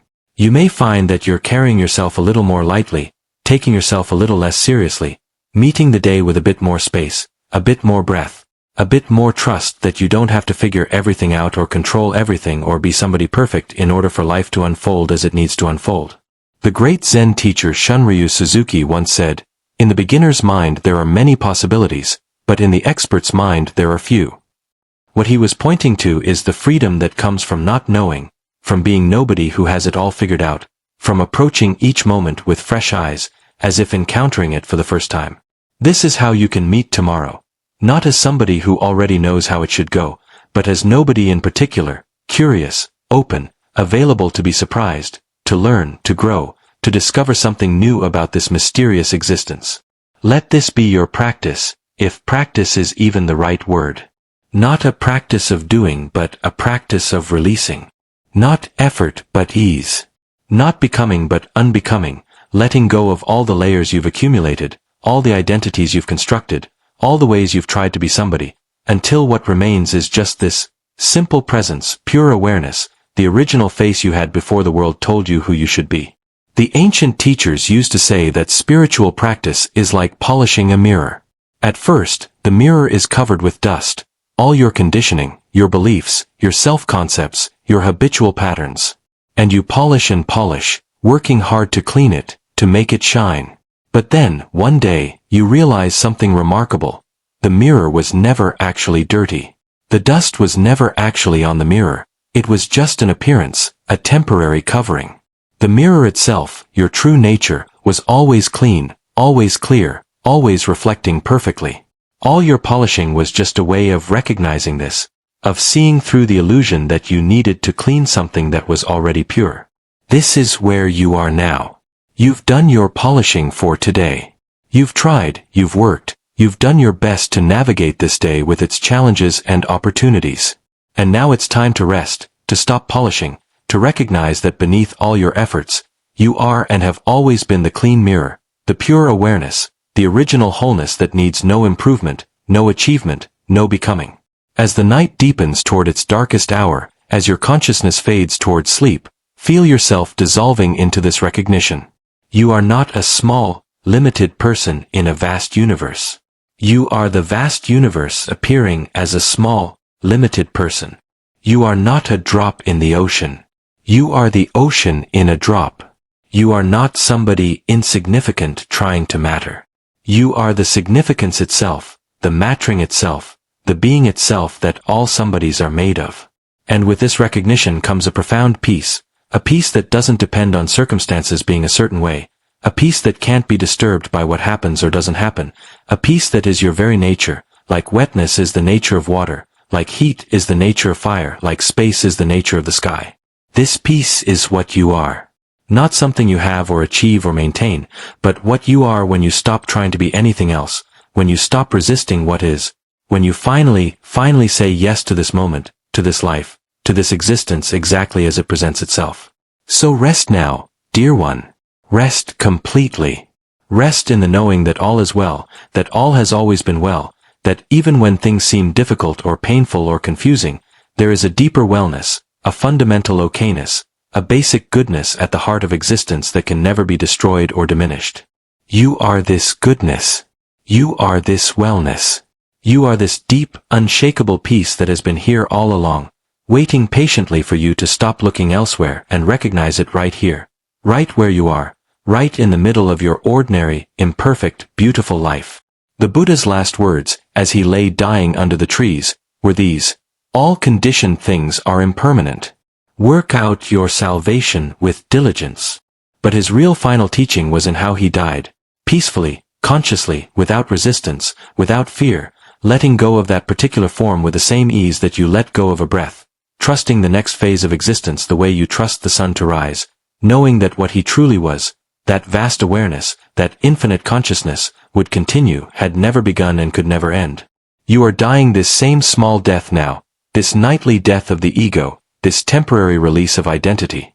And like the Buddha, you can let go peacefully, trusting the process, knowing that what you essentially are will be here when you wake, unchanged by sleep, unharmed by dreams, eternal and indestructible, forever free, forever whole, forever home. The story ends here, but you continue. The words stop, but the silence they were trying to point to remains. The teaching concludes, but the truth it was gesturing toward is always present, always available, always right here, waiting not to be found but to be recognized, not to be achieved but to be remembered, not to be grasped but to be surrendered into. So sleep now, beautiful nobody. Sleep in the freedom you've always had but forgot you possessed. Sleep in the peace that is your birthright, your true nature, your deepest home. Sleep in the vast awareness that you are, that holds all experience yet is touched by none. Sleep in the love that created you, sustains you, and will receive you back when this life is done. You are safe. You are held. You are loved beyond measure. You are, and have always been, exactly enough. May you rest in deep peace. May you wake refreshed and renewed. May you carry the lightness of being nobody into tomorrow. May you remember, even just for moments, that you are already free. Good night, dear friend. Good night, eternal presence. Good night, beloved child of the universe. Sleep well. The story is complete. The circle is closed. The teaching has been offered. Now there is only silence, and you, and the infinite peace of simply being. Rest.